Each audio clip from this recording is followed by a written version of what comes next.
Utah 38, Oregon 10, Pac-12 championship game.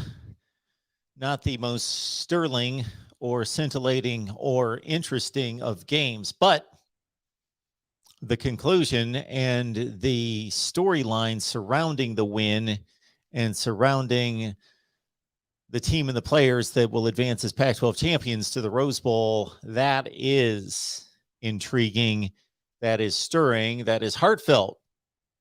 Welcome to the Voice of College Football on a championship weekend, and we have 2 down, 8 to go.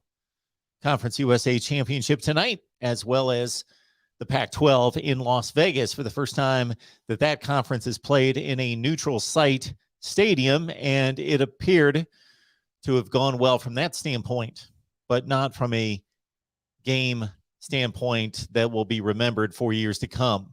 Not for the play on the field, but for what happened as a result of Utah's win. So let's forget about the playoff for just a moment. Forget that there's a college football playoff.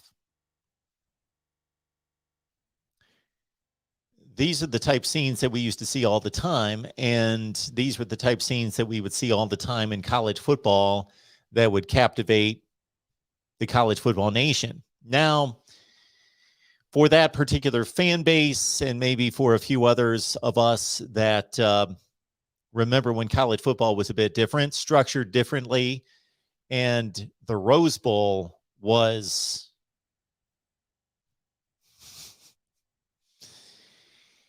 there were often years in which there were championship implications elsewhere, whether it be the Fiesta Bowl, the Orange Bowl, the Sugar Bowl, the Cotton Bowl, but the Rose Bowl, everybody wanted to play in the Rose Bowl. Everyone wanted to watch the Rose Bowl. The Rose Bowl was routinely the highest rated college football bowl game. And Utah, for the first time in its history, and for Kyle Whittingham, a coach that's been around and been a class act and run a first-rate program for quite some time that was just elevated to Power 5 play about a decade ago, that used to be one of those Boise States, Houston, Cincinnati's, UCFs, that would be a thorn in the side of the Power 5. The BCS conferences is what we termed them at the time. Utah is going to the Rose Bowl as the Pac-12 champion. And again, welcome to the Voice of College Football. We appreciate all of you, because if you weren't here, then I would be talking to the wall. I'd be talking to the camera, and that's it. And I like my camera, but I wouldn't be too excited about talking to it for more than 10 or 15 seconds. So thank you for being here, and thank you for taking part in what we do here each and every day at the Voice of College Football. I actually just posted a video in which I lined up the common opponents and the metrics of how Alabama played against its 4 common opponents with Georgia. Those 4 opponents would be Arkansas, Auburn, Tennessee, and Florida. I posted a like video for the Big Ten championship game, matching up the 6 opponents, Michigan, Iowa, and looking at how Michigan performed against those 6 teams in which they won all those 6 games, and then Iowa won 5 of the 6, excluding the Wisconsin game, and how they matched up and how dominant Michigan was against those 6 opponents. Because consider, Iowa and Michigan have played 12 games. 6 of those games have come against teams that they both played. So that should, not always, but it should tell us something significant. And for Alabama and Georgia, they played 4 teams, and they were not bad teams. They weren't great teams. They were decent teams, decent to good teams. Arkansas was the best, Tennessee, Florida, and Auburn. So I just posted that video. Please check it out if you would like and are interested in something like that. I should have posted it earlier in the week. I know. I had most of the notes gathered on Sunday or Monday, but just didn't get to it until just now. And this game being what it was, which was a yawner from about, the second drive on, allowed me to do just that. I believe Texas San Antonio is the Conference USA champion. I watched the first hour of that game before the Pac-12 started. Then I started to go back to that game. Once this became a complete rout, at halftime, I went to the Texas San Antonio Western Kentucky game, and the Hilltoppers were staging quite the comeback, but they did give up a touchdown with about 5 minutes left, and that pretty much sealed it, I believe, for the Roadrunners. So they are 12-1 and Conference USA champions. And now we see this Utah team that lost early to San Diego State. BYU lost a little bit later to a pretty marginal to decent Oregon State team at 7-5. They do win the Pac-12, and Utah has pretty much shown us that they are the best team in the Pac-12, defeating Oregon twice, defeating Oregon, bludgeoning, bullying, blasting, annihilating, crushing, laying waste to Oregon. That was a pathetic performance by the Oregon Ducks. Teams are embarrassed from time to time in big games. Oregon was embarrassed twice in 4 weeks. Twice in 4 weeks against Utah. The same team, the team that you would think that they would, there's a championship on the line, and there's also pride on the line, having been beaten upside the head by this same team. Can you imagine standing across the same guys that just beat you, bloodied you 38-7 just a couple weeks ago, and playing them again and doing that?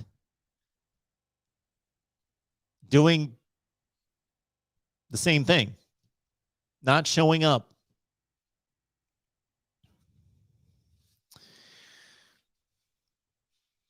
I don't evaluate football coaches based on one game. I think that's silly. I think it's stupid. Doesn't make sense. But each game is a resume builder. Each game is on the resume. Some games are more prominent on the resume. That game, much more prominent on the resume, is a Pac-12 championship game, and especially coming off the other beating, 38-7. Mario Cristobal didn't have his team prepared. He didn't have them inspired. Utah is not 4 touchdowns better than Oregon. That is obvious to see if you go through the results of the other games. It's not like Oregon's some 7-5 team, middle of the pack, and Utah has just blasted everybody in the conference. No. Oregon just beat Oregon State by 2 scores. Oregon State beat Utah. I know I'm using transitive property, and that works when you can do it over and over and over and over and over. Does it work once? No, that's sketchy. But when you use it over and over and over, and these two teams played in the same conference, therefore, their common opponents, in addition to the game that they played against each other, well, they played 9 conference games, and they only missed 2 teams from the other divisions. So their common opponents have to be 6 or 7. And there is not a difference between a substantial, decided difference between the way they played and performed against everybody else in the Pac-12. So what happened? Oregon showed up against Utah in 2 monumental games. The first one, Utah was basically in control of the Pac-12 South, didn't necessarily need to win that game at that point, but it certainly almost sealed the division championship for them. So it was a big game for Utah, but it was a bigger, enormous, huge, monumental game for Oregon to maintain its position as a playoff team. Oregon, had they won the game at Utah, would have been playing for a playoff spot tonight.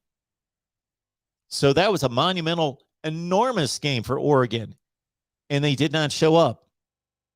Teams lose games, but they didn't show up. They didn't show up. Okay, so you show up 3 or 4 weeks later, same opponent, Pac-12 championship game. You can go to the Rose Bowl. You can avenge a loss, prove to those other guys on the other side, we're not the team that you saw 2 or 3 weeks ago. You can't do that to us again. Plus, we're playing for a conference championship. Plus, we're playing for a trip to go to the Rose Bowl.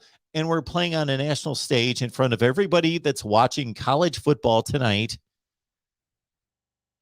There are so many motivational factors there. I'm losing track of them. And Oregon did that? That's pathetic. So again, I don't evaluate coaches based on one game. Nick Saban lost to Clemson by 4 touchdowns in the championship game in 18. Urban Meyer lost to Clemson by 31 points in a playoff game in 16. Every coach has embarrassing games.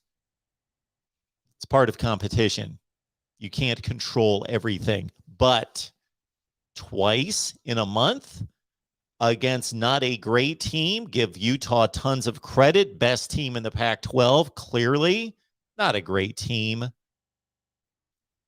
Maybe one of the top 15 teams in the country. Maybe.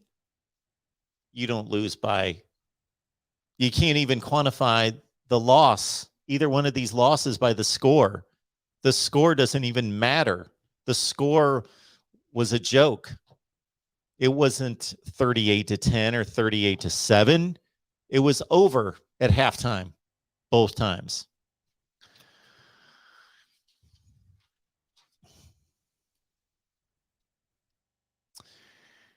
Couple other items in college football before we get to the phone lines and talk up whatever you guys want to talk about concerning college football.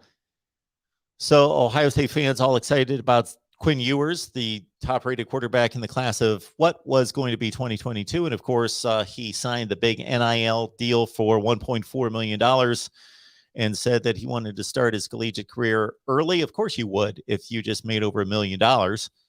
So he was a member of the Ohio State football team for all of not even 3 months. 3 months. Yeah, 3.5 months. He wore the jersey in practice. There is barely going to be a scarce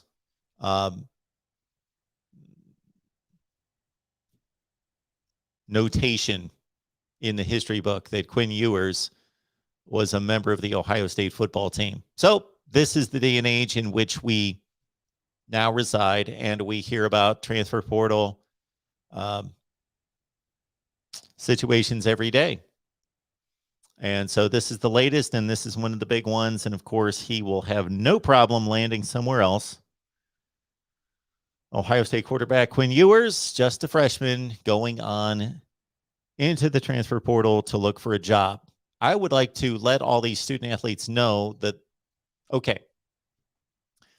everybody's got 85 scholarships. Everybody's got roughly 105 roster spots.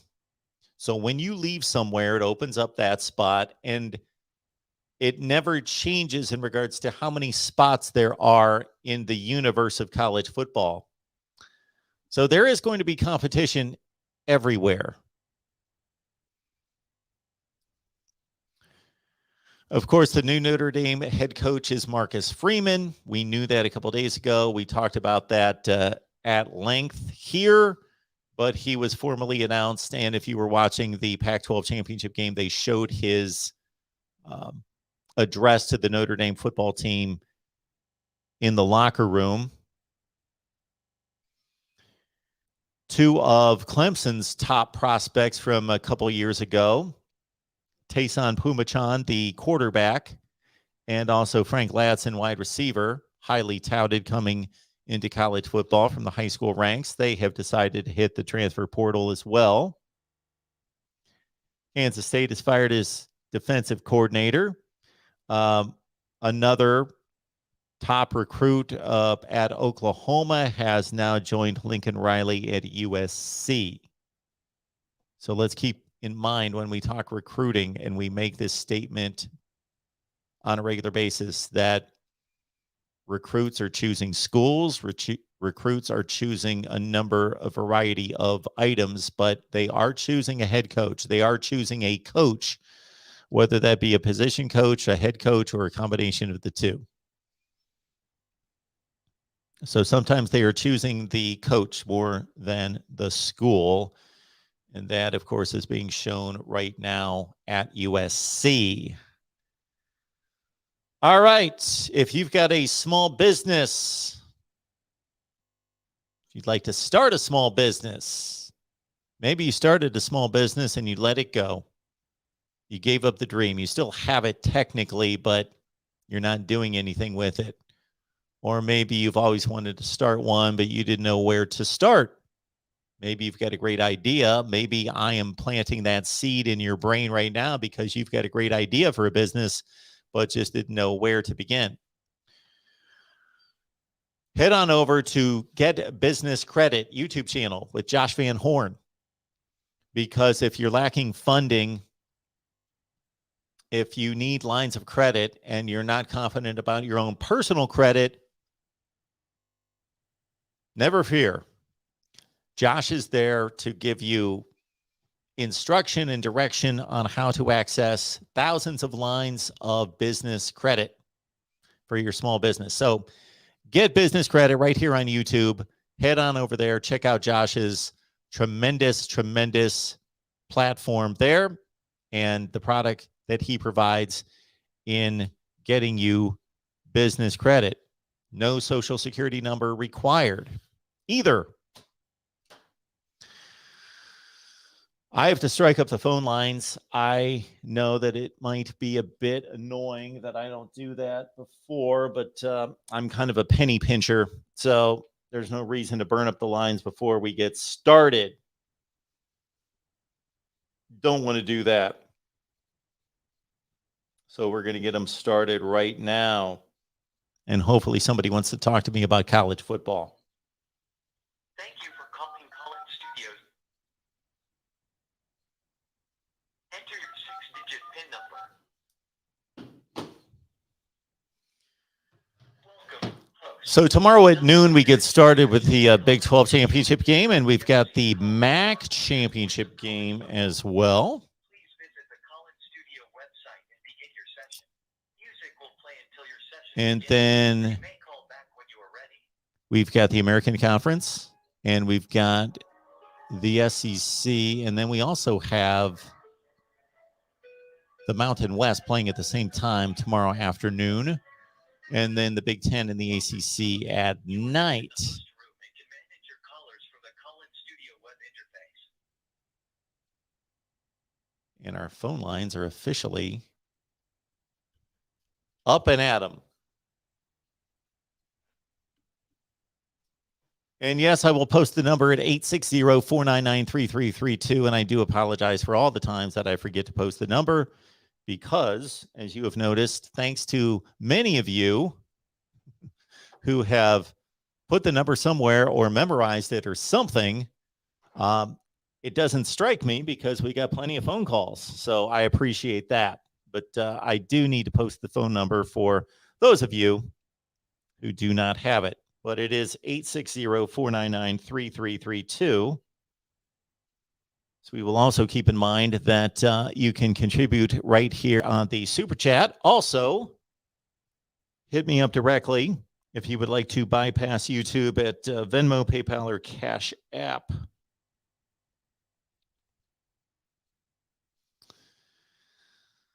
And I don't know that there was a whole lot to talk about tonight, but the scenarios are fascinating for the college football playoff. Welcome into the Voice of College Football. Who's on the line?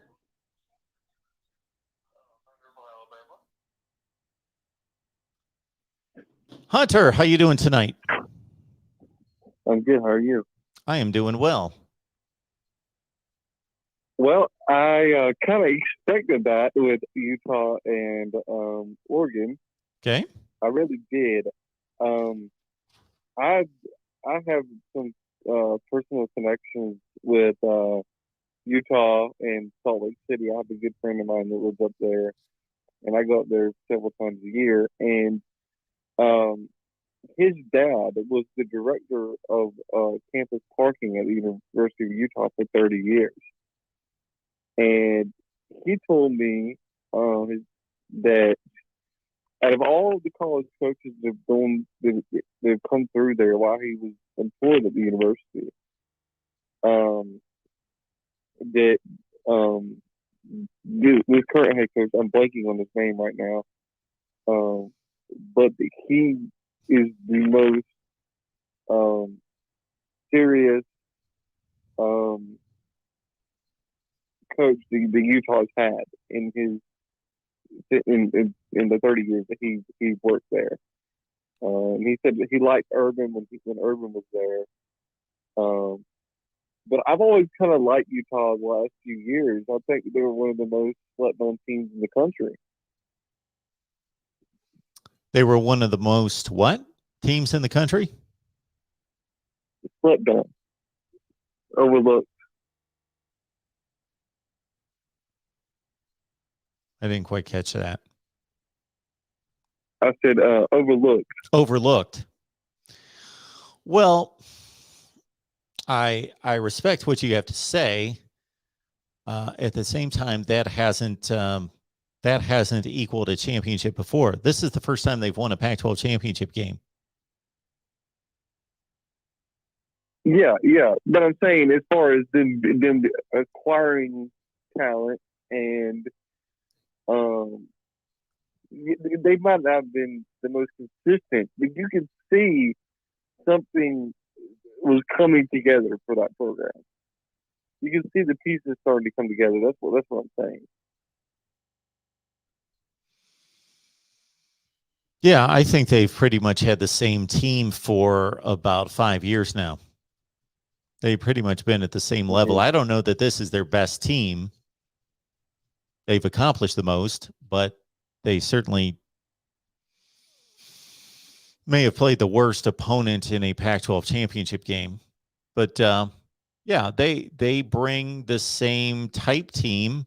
They churn out quarterbacks who take care of the football and make the right decisions, whether that's Richard Huntley, who we just saw play in an NFL game in replacing Lamar Jackson. He just played on Sunday. Or we see it with Cam Rising tonight, and they usually have a featured running back. Their last couple running backs have gone on to the NFL and performed very well in Zach Moss and Devontae Booker. And they're usually extremely stout along the defensive front. And they usually are pretty limited in regards to wide receiver talent or top end talent in terms of playmakers. And they got the same team this year. Yeah, I cannot. I'm sorry. I'm blanking on the Utah coach name. What is his name? The coach? Yes, the head coach. Kyle Whittingham. Yes. Okay. Yeah, that's right. Yes. I was trying to think of it, and my mind just completely went blank. I would actually like to see him at a bigger school where he has more resources. Like, I mean, I don't know if this sounds crazy to you, but I mean, I could see him being successful at a place like Oklahoma.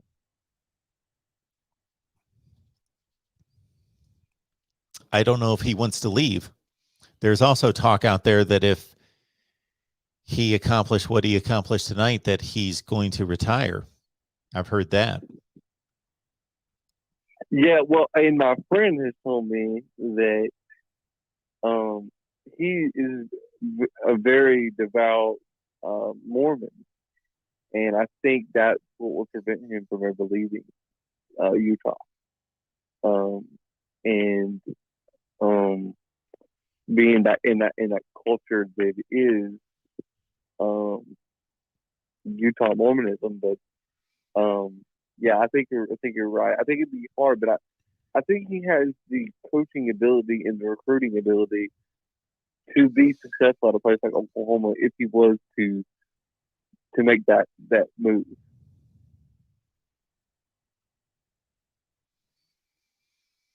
Yeah, I think that's one of the aspects of college football that we'll never find out that is interesting to think about, taking some of the better coaches that have less resources, whether that's Pat Fitzgerald at Northwestern or Dave Clawson at Wake Forest, that are exceptional coaches, just to see what they would do if they were at a place that had a ton of money and resources and recruited that type of athlete. Who would you like to see at Oklahoma? Who would I like? athletic director. Yeah, who would you hire? If you could just say you could hire that person, and it would be a given that they would come. Who would you hire as an AD?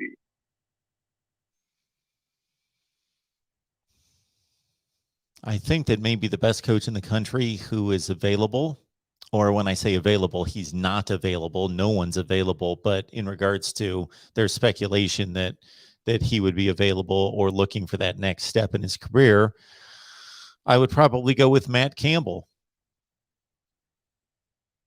from Iowa State. No, you wouldn't go Pat Fitzgerald, possibly?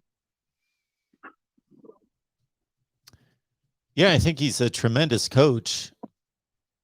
I guess I'm thinking a little bit more real world. What's reality? I don't see Pat Fitzgerald wanting to go. Pat Fitzgerald could have gone to the NFL. He doesn't want to. He likes where he is. Okay, so you're asking for any coach in the country? I'll take Nick Saban. We'll put him at Oklahoma. Yeah, but what I mean, it's not already. Well, I guess I should rephrase that question a little bit better. Maybe an up and coming coach that's at a smaller program. I mean, I've heard Luke Fickell, but I just don't think. I think he's a good coach. Don't get me wrong, but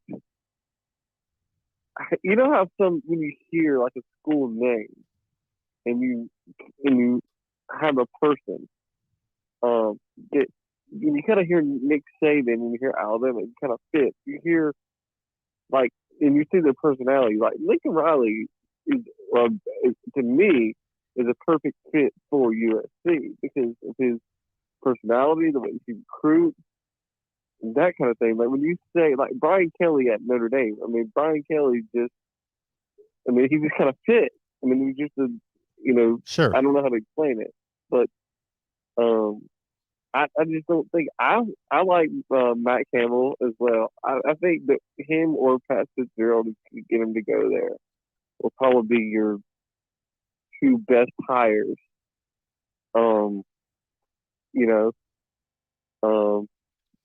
But I want to move on to one other topic right quick before I go. I'm a big Alabama fan. But just let me tell you, I don't think we can beat Georgia tomorrow. I think there's a scenario that we can beat them, but I just do not see us beating this Georgia team this year. They are too good. I understand what you're saying, and it makes sense.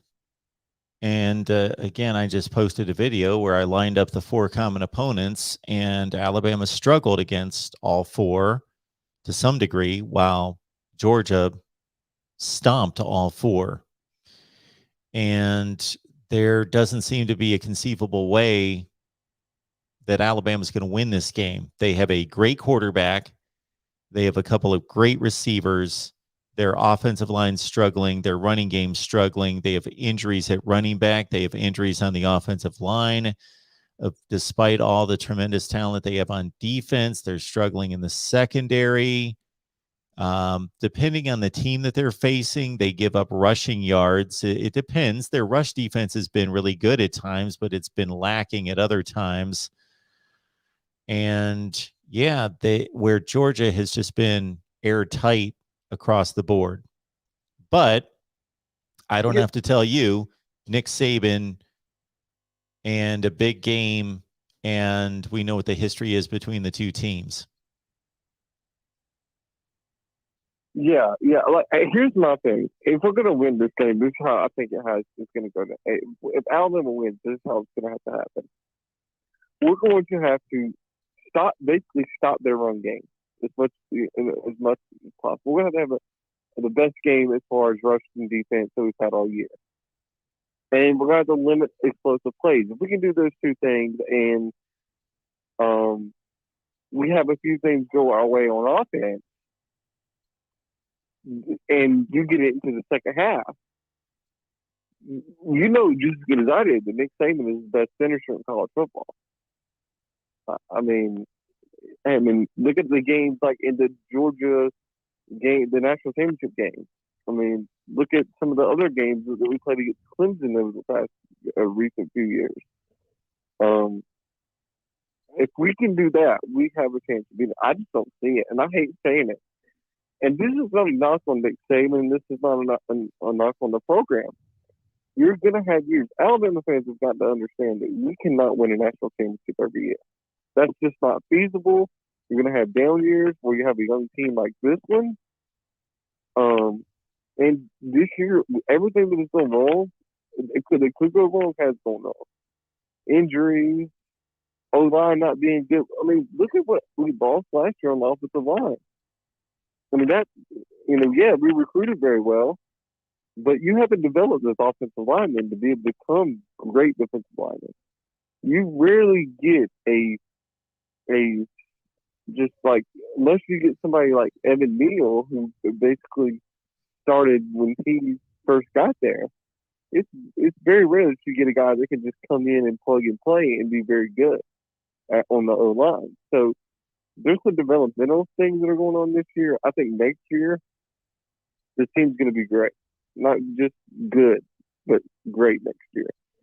And we have nothing to hang our hat, nothing to be ashamed about, other than, maybe that A&M game. But this is still a good team. This is not knock on Nick Saban at all. Yeah, it usually comes down to a team showing themselves to be the team that they were for 12 games.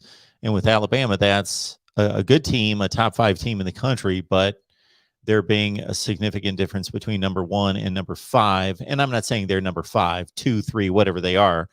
But when you struggle continually against LSU, Arkansas, and other teams on the schedule, Texas A&M and Auburn, and the other team that you're facing hasn't, you typically play up to your resume. You play to what you've shown for the first 12 games. Usually, there are exceptions, and I would not be surprised with either outcome tomorrow. Yeah, and I'll just say this one last thing before I get off. This has been one of the hardest schedules for SEC West schedule that Alabama's had. I mean, Arkansas was very, very much improved. Yeah, the whole Arkansas, division's good. There are no bad teams in the division. I mean, yep.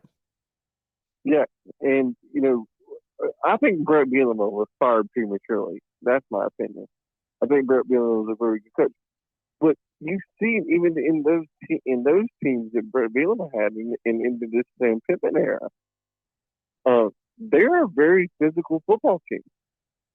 I mean, even under Brett Bielema, they're pretty physical, and under Sam Pittman, I think he's elevated them a little bit this year. So I don't know how many teams. Do you think that Ohio State could have survived going through that gauntlet in the SEC West if they were in the SEC? I don't think they would have. Frankly, I don't think they would have been able to beat A&M, and I don't think they would have been able to beat Arkansas. You don't think Ohio State would beat Texas A&M? No. LSU beat Texas A&M. Mississippi State took them down to the last play of the game. You think Ohio? Yeah. You don't think Ohio State would beat Texas A&M? I think that A&M team this year was better than what people give them. Oh, maybe they were, but they lost 4 games and they barely escaped Colorado. I think Ohio State can handle Colorado better than Texas A&M, and I think Minnesota beat Colorado 30-0. I know on a given day, could Ohio State lose to Tech? We could go through all sorts of teams. Penn State could beat Alabama on a given day. If Auburn wouldn't have mismanaged the clock, as well as I do, they would have beaten Alabama. So then we could conclude Penn State could beat Alabama. Well, if Penn State could beat Alabama, Ohio State obviously could beat them. we could make all sorts of conclusions. Well, maybe it's just me being a bit. So, let me give you this kind of a quick thing here. I grew up. I went to high school in Florida, and all of my friends were Florida State fans. And I went to several games. So part of me has been a part Alabama, part Florida State fan over the past, I don't know, 10 years. And I've just watched. I'm a big fan of Jimbo Fisher, and I've watched him enough to know that in really big games, he's capable of pulling off something, pretty remarkable. I mean, if in 2017, if Francois wouldn't have got hurt, I think that would have been a much more competitive game in the second half than it turned out to be. Okay. Okay, Hunter, let's look at this for just a second. Okay, Jimbo Fisher. And I have been on here many times talking about and explaining why Jimbo Fisher's a top coach. I don't think that his career record of pulling off miracles is that remarkable. What games has he really won that he wasn't supposed to win? What games has he taken a lesser team and beaten a better team? When has he done that? Well, okay, he did it this year. I thought that year that I think the year that they won the national championship, I think that was a really good team. But I think I thought that they were going to get beat, even in that national championship game. Hunter, that Florida State team was extremely good, but they played maybe the worst schedule in the history of national championship teams. They played Duke in a conference championship game.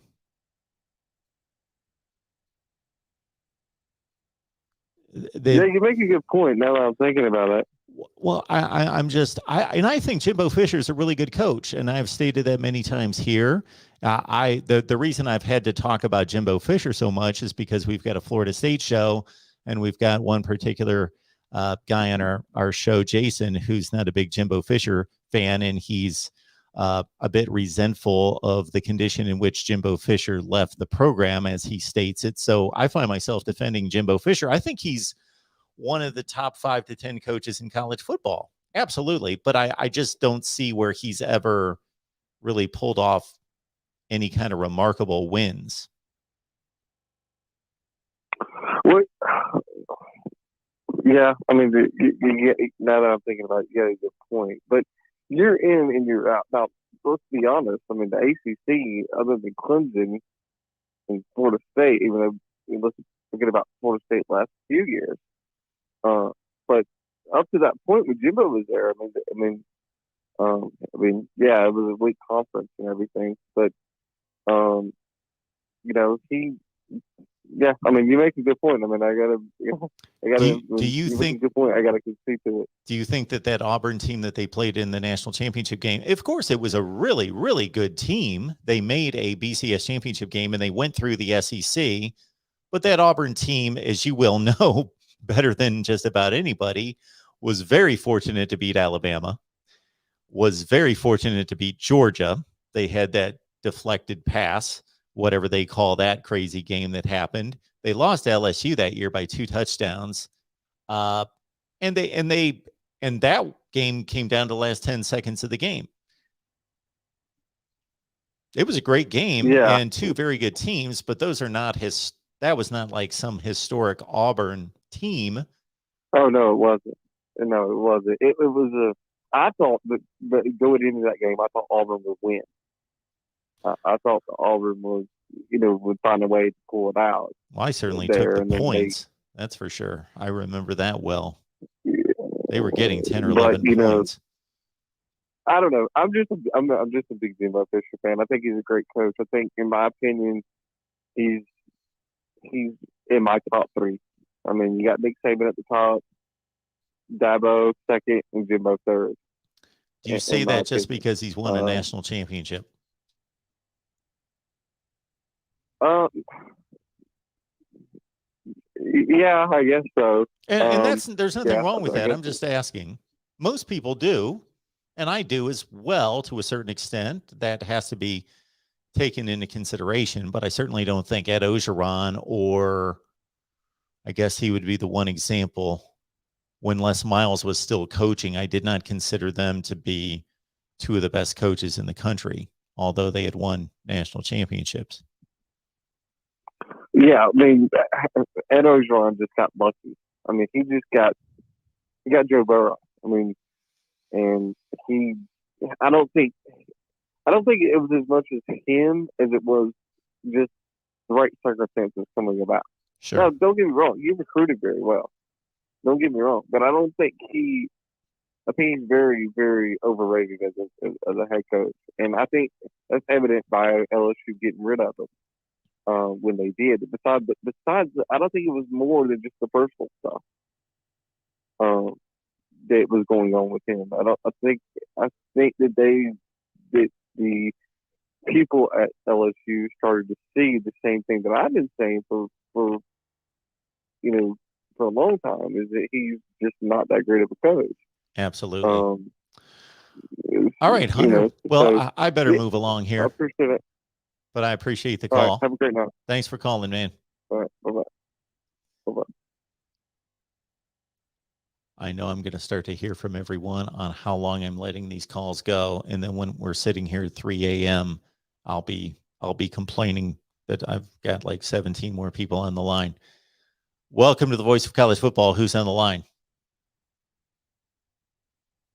Hello.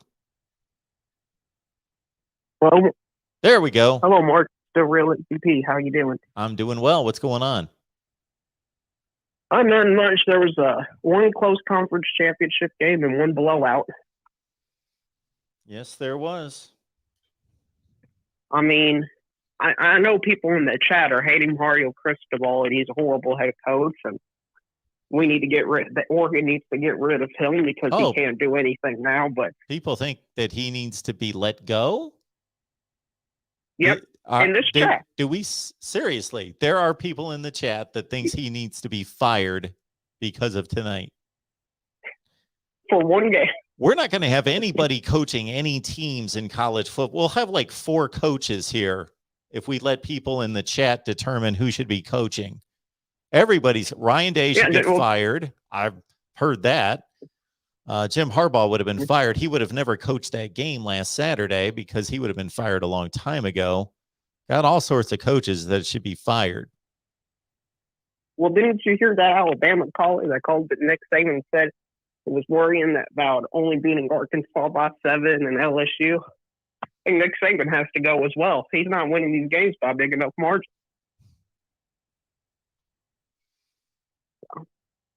People need to pump the brakes. It's one game. Now, it was a horrible game. Yep. But it's still just one game. Listen, everybody, why do people take the Oregon's horrible approach and not just say, you know what, we underrated Utah?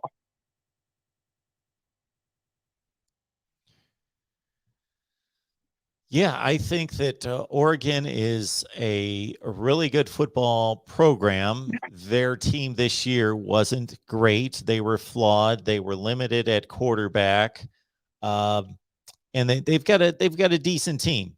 They are 10-3. That's about what they should be. They played a pretty weak schedule. They got completely blitzed by Utah twice, and that's not favorable. It's not good. It's not a good look. There's something wrong there that needs to be addressed. But the coach he's recruiting top 10 classes. Yeah, it's not the end of the world for Oregon. They'll be back. They'll be in the top 15 or 10 next year. He won the last 2 Pac-12 championship games.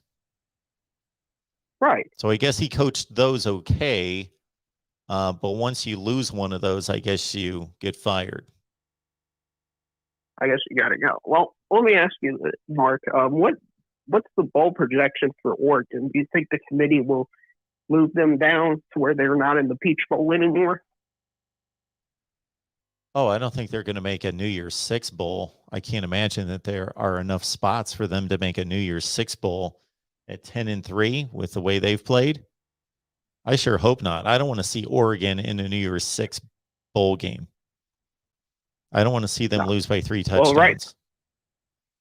The only reason I said that is based on this week's ranking, they would play Notre Dame in the Peach Bowl. And now would be Michigan State. I think Michigan State Notre Dame would be a good game. Yeah, I'll take that. For New Year's Six Bowl. And what do you think Utah's shot is against Ohio State?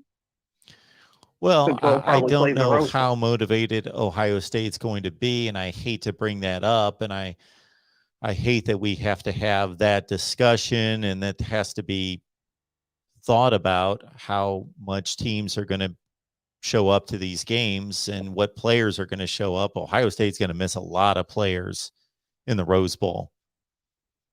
I got to think that they're going to have 5 or 6 players sit out. And do you buy into the transitive property at all that since Oregon beat Ohio State and Utah beat them twice, and no, that means Utah's better than Ohio State? No. Or we could buy into the transitive property that the Big Ten's a lot better than the Pac-12. How about that transitive property? I don't know what's going to happen. Man. That caller from last night, he was talking about Oregon State should have beat Purdue, man. Yes, what a joke. That would have completely flipped the balance of power in the two conferences. Yeah. That one game that nobody remembers or nobody watched.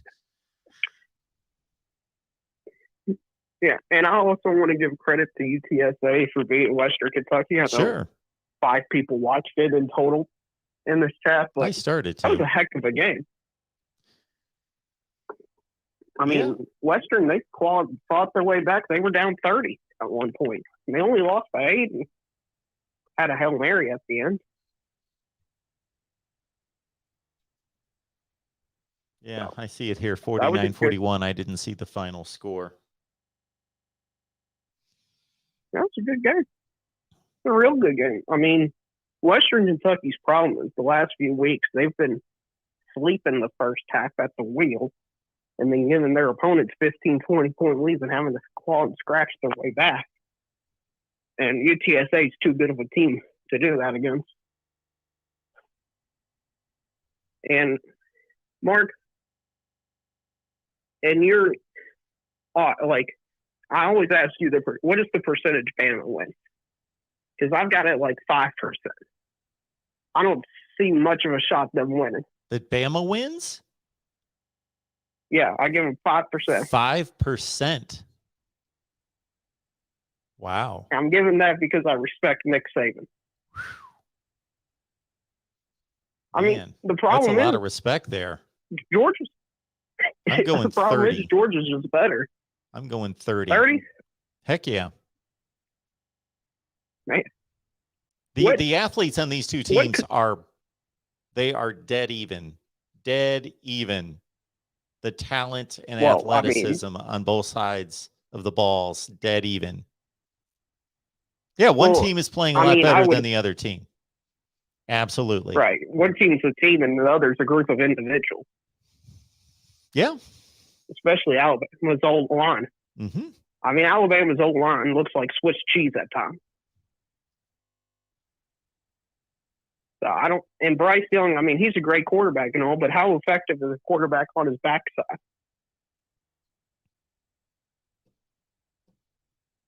So, I like Georgia big. 42-14 is what I got for all the dogs people in the chat. It's not 42-14. Wow. Okay. Yeah, I mean, if we switched their jerseys or their team and their resume, Georgia would be a 4 or 5 touchdown favorite. No. Yeah. No.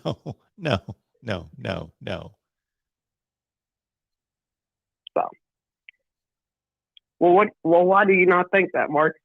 Because I've never seen the number 1 team in the country that's 12-0 be a 4 or 5 touchdown favorite against the number 3 team in the country that's 11-1. Well, but that have the 11-1 is a little deceptive. That have the talent that each of these teams have on its roster. So that's more so what Vegas puts into the equation. And that's why you see Ohio State as a 21-point favorite against Purdue or a 19.5-point favorite against Michigan State, when the results up into that game would indicate that it should be a closer game. And much like that, that's the reason why Georgia is only a 6.5-point favorite. Yeah, well, only as I've just seen too many games where Alabama and Georgia have played the same team, and Georgia's blown them to shreds, and Alabama's struggled buses though. I mean, we go through the list: Auburn, Tennessee, Yes. Florida, Arkansas. Yes. In 2018, it's certain. Ohio State and Michigan were both 10-1. They had played 5 common opponents. Michigan played much better against every one of those teams. And then Ohio State beat them by 4 scores. I'm not saying that's going to happen tomorrow, but I'm saying that Alabama's not losing that game 42-14. But you might be right. I might be wrong. I've been wrong before. Right. Hey, how many people would have had Utah 38-10 tonight? Yeah, but the beauty of the sport, Utah you never know. Utah just beat them 38-7 a couple weeks ago. Right, but Oregon was still favored by 3. I thought they were a 3-point underdog, but regardless. Or a 3-point dog. It was close regardless, is my point. It wasn't a 20-some point spread. Well, neither is this. Well, no, but it's a touchdown, and it's Bama. And I think there's 2 sides to this. I think there's either Bama close or Georgia close. I haven't seen anybody predict Georgia close. So, and Mark, the final thing I would like to ask you is: there's a lot of Pac-12 people listening to you tonight. If there's any Pac-12 exclusive content, where would they go? Pac-12 exclusive content? Yeah, like teams. Like if they're an Oregon fan, for example. Is there a channel or something they could get just Oregon coverage? Yes, we do have an Oregon channel. We've got a USC channel. So please check them out, folks. The Real MVP, I appreciate you calling, man. No problem. Good talking to you. Have a good night.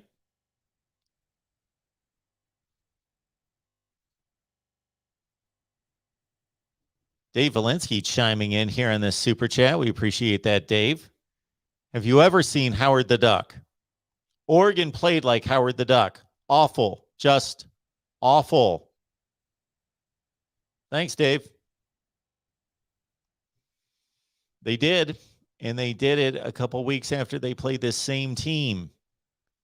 And I can buy into that certain matchups are good matchups or bad matchups, but a lot of that was bad coaching and lack of inspiration.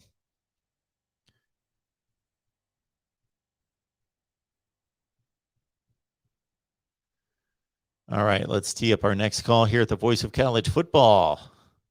Who's on the line? Hey, Mark, it's DeAndre. I'm gonna be real quick with you. One thing I don't understand. Oregon got beat by Utah, but I'm gonna break it all together. Quentin Ewers transferred from Ohio State. Yep. And he ain't get on the field. I don't understand why all these guys are gathering at one place. Quentin Ewers never got on the college football field. He got to be better than this Brown kid. Cause the last few seconds going out of bounds to hit the Super Bowl for an INT that led to Utah field goal. I'm just like, why did you do that, bro? Like, really? Like, I don't understand Oregon's offense. I know it's not the Jim Kelly spread like it used to be, and I know they like to have these big offensive lines that run the ball, but you got to have a quarterback. And when I see Georgia and Ohio State stockpiling quarterbacks, and you only got one ball at a time, So you got to be able to get these guys in. I don't know why they gather up at one school like that. I know people say, "Oh, they doing it just to compete," but this is just crazy to me. And I know Oregon. I don't know what the receiver talent looks like, but man, that kills me. But we got off a bad start and we're betting this week, Mark. Absolutely. We really did. I hope tomorrow will be better. What's another about? Oh, why does everybody keep saying Bama's gonna get slaughtered by Georgia? I don't know. And I'm only going by what we see on paper. Closer to Georgia has the same equal talent. Don't get me wrong, Georgia's a better team. However, when Georgia went with a team that was equal to them, they only scored 3 points. So Alabama, Georgia, always 1 and 2 in recruitment. And I know Ohio State's in there sometime. And I know Ohio State was going to go along their defensive line. But I don't see why everybody think that's going to be a blowout. If they could barely beat Clemson, and if it wasn't for a pick six, and Clemson offense is terrible, Alabama offense is way better than Clemson. They both had trouble on offensive line, but Alabama's offense looks like it was way better than Clemson's offense this year. And I know Alabama struggled with Auburn, lost to Texas A&M. But a lot of stuff had to happen for Texas A&M to beat Alabama. I think they had a kick return for a touchdown. I think there was a couple INTs. It was just a heroic night by that team. I mean, they played really well, and they exposed. And Nick Saban's one of the best coaches ever. He got NFL coaches coaching his team. You know they're going to make the adjustments needed versus Alabama versus Georgia this coming up week. Whatever it was on their defense, offensive line, I know they played like crap the last couple games, but LSU and Auburn and Texas A&M got some top recruiting classes too. So they got some dogs on their team too. So I don't understand why everybody's going to say Alabama's going to win. I mean, Georgia's going to beat them 42-14. And we have not seen Shelton Bennett when he has to throw the ball. Because we know what Nick Saban is going to do. We're going to take away the run. We're going to make you throw it and show us that you can beat us by throwing the ball. We already know that. I'm a Clemson fan. And I never get Shelton Bennett. I just don't think he has it. And they already seen him last year, I think, during the COVID. So I'm just saying, all these people that keep saying Alabama is going to get destroyed by Georgia, I really doubt it. And I think it's a 50-50 game from what we've seen with Clemson and Georgia. Where has Georgia really improved? And don't get me wrong, the SEC is tough. But what type of schedule has Georgia played this year compared to Alabama? Outside of the best team on Georgia's schedule was Clemson. But I know you might, somebody might say, well, Arkansas. I really don't believe that. I mean, Arkansas had a nice year, but I don't think they're as talented as Clemson is. I don't know Arkansas bracket finish, but I mean, Florida, they have a lot of talent, but their team broke down at the end. And they gave Alabama a run for their money down in Florida. Then all of a sudden they fell apart. Nobody knows why. And that's why they got rid of the coach for whatever reason. But I just don't know why everybody on the chat and every place else is saying it's going to be a blowout. That's not going to be a blowout. This Saban is not going to get blown out. That closer game when he got blown out, that was what you call it was just one a publicity or something like that. It's just something that happened. If they played that game again, Clemson wouldn't have blown them out like that. We all know that. We all know Clemson wouldn't have beat them like that. You know it. I know it. If Clemson played Auburn again, and everybody's scared, so I'll let you go. Alabama was missing their best receiver for most of the game. So when people keep saying that nonsense, they're going to get blown out by Georgia. I just really don't think they know what they're talking about. And I know everybody's waiting for Alabama to roll over and die. I'm not no Alabama fan, but it's Nick Saban. But all right, Mark, I appreciate it. Thanks, DeAndre. Appreciate the call, man. Have a good night. Enjoy the games. You too. All right. Before we take this next call here, we've got Antone on the line with a super chat. Appreciate that so much. He says in quotes here, Oregon working on something for me, Mario Cristobal. So apparently we've got a race between Miami and Oregon for Mario Cristobal services. Oregon is working on an extension that they may want to tear up after tonight's game. I don't know. And then we've got Miami, which is pursuing Mario Cristobal and not doing a very good job of keeping that secret or away from with all the dealings in college football this week with major top of the line coaches being wooed by major power programs, Lincoln Riley, USC, Brian Kelly, Notre or LSU, that blindsided everyone because those programs were able to keep it under wraps. They were able to keep it hush hush. They were able to only keep certain people in the loop to keep it from leaking. Miami's not able to do that. It's all over the place that Miami's pursuing Mario Cristobal. So it's going to come down to apparently Mario Cristobal determining whether he wants to stay at Oregon or go to Miami. He apparently has that option, and it's very clear. So whatever he values, whether that's money, location, facilities, or a combination of all those things and more, he will be making that decision here now that his team has lost the Pac-12 championship game.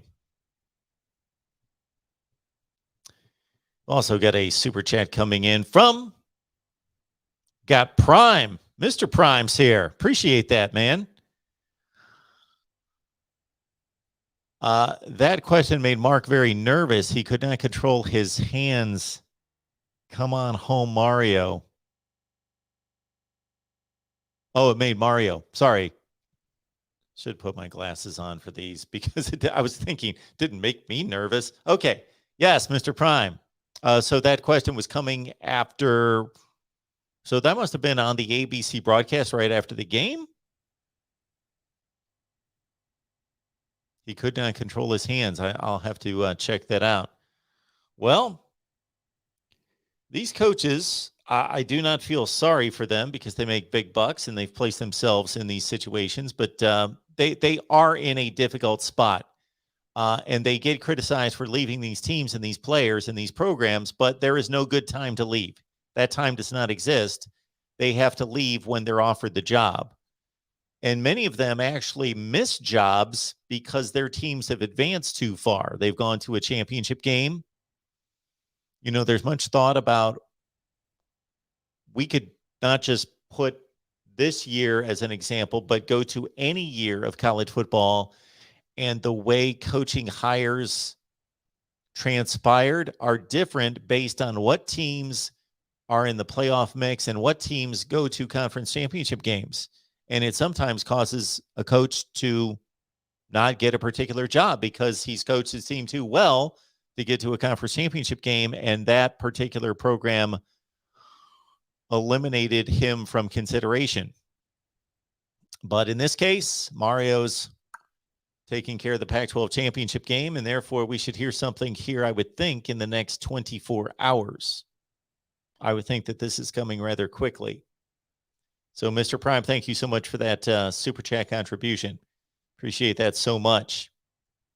You know, I think the classic example of that, we would have to go back to 2007. Les Miles wanted desperately to coach at Michigan. his alma mater. Michigan, desperately, after Lloyd Carr was stepping down following the 2007 season. Lloyd Carr was hanging it up. Michigan wanted Les Miles. They wanted each other, but and Les Miles' team had lost 2 games. So would he normally be in position to coach a BCS championship game? No. But Missouri lost, and West Virginia lost, and this team lost, and that team lost, and this team lost, and that team lost, and suddenly LSU went from number 8 to number 2, and they're playing in a BCS championship game like that. And Les Miles is off the market, and the negotiations between Les Miles and the communication between he and the University of Michigan got out, and Les Miles was not good with that, and that broke down. Just consider how different college football would have been the last 10 to 12 years had Les Miles taken the job at Michigan, and LSU would have looked for another head coach. And Rich Rod would have stayed at West Virginia, or Rich Rod would have taken the job at Alabama.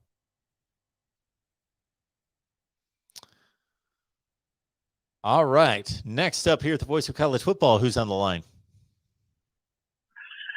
Hey, Nick, it's Minnesota Dave / Michigan Dave. Only for 1 week for Michigan Dave, though. I'll not try to keep track of that. Whatever you spit out is what we'll go with that particular night. Okay. All right, Dave. What's going on? I went yesterday. I looked at the bowl games, and if you're looking at the Rose Bowl, you're Ohio State, you're going to get Ohio State, or let's just say Iowa. You're going to have a nice, easy victory. I think Utah is not going to be competitive with any of those 2 teams. Okay. And oh gosh, I just lost what I was going to say. Dang it. That's something else I wanted to say, but I think it was just the bowl games and the Rose Bowl. So, is there a chance that even Michigan State might go to the Rose Bowl, or is it really just comes down to Ohio State and Iowa? Well, I can't imagine that it would go all the way down to Michigan State, because if Iowa wins the Big Ten championship and does not go to the playoffs, which it most likely wouldn't, then they're going to the Rose Bowl. If Michigan wins, then they're going to the college football playoff, and Iowa's going to the Rose Bowl, or it's between Iowa and Ohio State. I don't know how it would in any way go down to Michigan State. I don't see how that's possible. Saying that there was a chance that Michigan State would probably do, because they're off the same record. And I was like, yeah, they're kind of like, well, Ohio State beat them very convincingly. Ohio State can bring more fans than Michigan State. And beyond all of that, the Rose Bowl and ESPN won Ohio State in the Rose Bowl over Michigan State. Mm-hmm. So, I'm going to end my call for right now, and I will listen to the rest of the show. Have a nice night. Sounds good. Mike. Enjoy the game. Yeah. All right, let's keep going here at the Voice of College Football. Who's on the line? Hello. Is anybody there? Hello, hello. Going once, going twice. All right, we'll keep moving here. We had a few people on the line, then suddenly no one. Okay.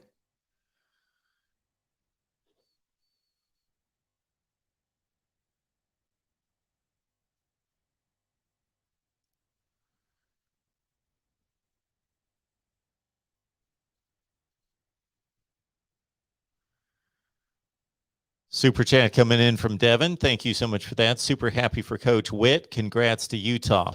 Yeah, it's nice to see when a class act head coach who doesn't get the acclaim that other coaches get across the country, who coaches in a conference and at a program that doesn't get quite the attention, but you know that he's awfully good. But you got to be a college football fan, and you've got to be paying attention and understand the landscape and the various benefits and disadvantages at various programs to know what kind of job that he's doing. And he's been there for a long time. He has a tremendous postseason record. His bowl record is exceptional, something in the 12-3 range. And he's finally getting to a Rose Bowl. And of course, Utah has only been in the Pac-12 since 2012? Somewhere in that range, 2012, 2013. And so he's only had about 7 or 8 years, 9 years to get to a Rose Bowl. And Utah needed a couple of years to get acclimated to Pac-12 play. And yes, everybody insert joke, to raise its level of play to the Pac-12, but that's what it was at the time. That was the situation. And that took a couple of years. So his first couple of years in the Pac-12 were not successful. But anybody that knew Kyle Whittingham and what he had accomplished and how good he was knew that that would only be a matter of time. And it certainly has been. And he is now coached in 3 Pac-12 championship games. They lost to Washington. They lost to Oregon. And now here in 2021, they get the job done. And it's on to the Rose Bowl.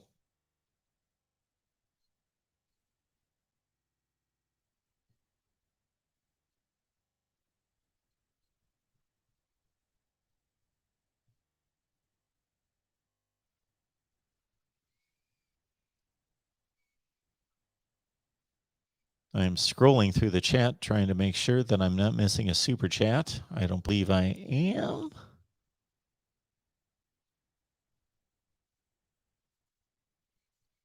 But we do have a caller on the line. So next up, welcome in. Hey, Mike. I'm subscribed. I watch you every time you come on YouTube, man. I love your show. Thank you. It's awesome. You're welcome. You're welcome. So, I kind of wanted to pick your brain about a scenario that the other day, I blog a little bit with a couple of people. I'm a Buckeyes fan myself, but I have a couple of Clemson fans and I have a couple of Bama fans, and we kind of were thinking about this scenario, and it may be far-fetched, but I kind of wanted to pick your brain about it. Now, one thing we kind of predicted is that, Utah was going to come out and play with their hair on fire and, pretty much not want to be somebody that lost to Oregon. So, say, for example, let's kind of look into the future tomorrow. Say Georgia, plays with their hair on fire and beats Alabama good. Okay. Then, Baylor goes and beats, but not like a soundly beating, but has a victory over Oklahoma State that's like barely a victory, like maybe 7 points or less. Sure. Maybe a high-scoring game. And then let's take it for then the third, and then let's say, now this is kind of a little bit out of left field, but what if, obviously, since Cincinnati loses, that would leave it with Georgia, Michigan. Notre Dame is an iffy because, some people are kind of wondering if this type of chaos scenario happens, if they may sit idle or if they might actually just get in. Now, if this all kind of plays out that way, do you think the committee may be tempted to possibly put Ohio State back in and play Michigan in a neutral site without the weather conditions they had, with plenty of time to prepare for each other and have a rematch on primetime TV? Now, I know that's far-fetched, but that was something that that a couple of people I've been talking to, I was like, that would be crazy for the committee to pass up because of how much the ratings and how many people viewed that game. Now, if they have plenty of time for both of the teams to prepare, they've already played. Do you think that the committee might go for something like that if the cards fall that way, to where they say, well, we could put in Baylor, who barely beat Oklahoma State. We obviously have to put in either them or Notre Dame. So who else is sitting there besides those two teams is Ohio State. Okay. So George, you're not going to jump Iowa if they. You're not. I'm still here. You're not going to jump Iowa 11 spaces from 15 all the way up to 4th. why? It's just not going to happen. So, well, because Iowa's been inconsistent the entire year. And that inconsistency, if you have one great game, but then again, they got upset by Purdue, who got steamrolled by Ohio State, and then they got beat again, and their last 3 games they won by about 7 points or less. So you don't want to put them against a team that, like, if they've been inconsistent in their body of work, you're not going to jump them 11 spaces. You can't. Because they had one good game, then, maybe Michigan has a bad game or something if they end up, winning. But you can't punish them that hard. So you can't move them 11 spaces. So the next team that would be there would obviously be Ohio State. So do you think the committee would ever possibly consider something like that if the cards were on the table and the possibility for a rematch between Ohio State and Michigan? And then obviously it would be Georgia and Notre Dame or Georgia and Baylor. Okay. So there are those discussions in which the committee is just looking at results of games, opponents, metrics, football on the field. That's it. What do the resume comparisons tell us? Versus all the things that you're talking about, matchups, who's really better, what would be a better TV matchup, and all those things that they tell us that they don't talk about, but that they most likely do. Okay, in this scenario, if we're just talking about football and we're talking about resumes and what makes sense, the one thing that I'll communicate to you, that even though the one thing that the committee and I apparently have in common when we do rankings is I'm not looking at jumping 5 spaces or looking at a team that's number 5 in the country that was unimpressive in a game and thinking, they should fall about 3 spots. No, it all gets reevaluated. Every week it gets reevaluated to say, this is your new resume. This was your resume last week. Your resume this week is this week. And for a team like Iowa, or for any team, it's not only about what did you do this past weekend that added or subtracted to your resume, but it's also what was your resume those other 12 games and what changed there. So, for example, for Ohio State, we talk about Iowa losing to Purdue. Who looks better right now, Purdue or Oregon?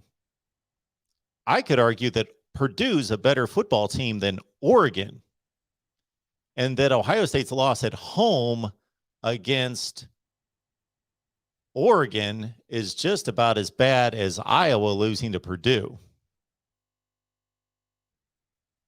Right, and I would agree with you on that. I'm not seeing a lot of Ohio State's resume's somewhat getting worse this weekend as well. Right. Yeah. And then if Iowa, because they're idle. And then if Iowa, well, not just because their resume could be getting better. No, it's not because they're idle. The games that they've played are either getting worse or getting better. It has nothing to do with them being idle. They could be getting better. If Oregon would have went out and hammered Utah 50-0 tonight, then Ohio State's resume gets better. If Michigan hammers Iowa by 50 points, Ohio State's resume gets better, because those losses are much better. But you're giving Oregon, which they just played, another horrible loss, and Michigan's going to lose a game in your scenario. So Ohio State's resume is even worse, because the team that beat them just lost the Big Ten championship game to a team that we're not going to put in the playoff, that has a better record than both of them. The same record as Michigan. Say that Michigan would beat Iowa, though. Okay, I so would you've say got that Michigan would beat Iowa so that they would remain in. okay. So you've That's okay. what my scenario is. All Yeah. right. Georgia's in. Okay. Michigan won. They're in. Cincinnati lost. They're out. Alabama lost. They're out. Baylor won close. And so you're looking for two other spots. Notre Dame's in. So you're thinking it's either Ohio State or Baylor. And I get your point, but I'm saying there are three things that Iowa has that Ohio State does not have. They've got a better record. That's right. You've got Michigan winning. I'm sorry. I don't know why I'm stuck on Iowa's winning this scenario. So your fourth team is Well, if they did win, yes, if they did win tomorrow, then that would be a huge chaos. Because then who would you put in? I mean, Iowa's would you got to jump go. them 11 spots and put? Yeah, I'm not concerned Okay. with who's jumped how many spots. It's what have you done? Well, you're 11-2. Michigan's 11-2. Ohio State's only 10-2. Iowa beat Michigan. Ohio State didn't beat Michigan, and Iowa's the Big Ten champion. They would be my automatic team. But anyway, in your scenario,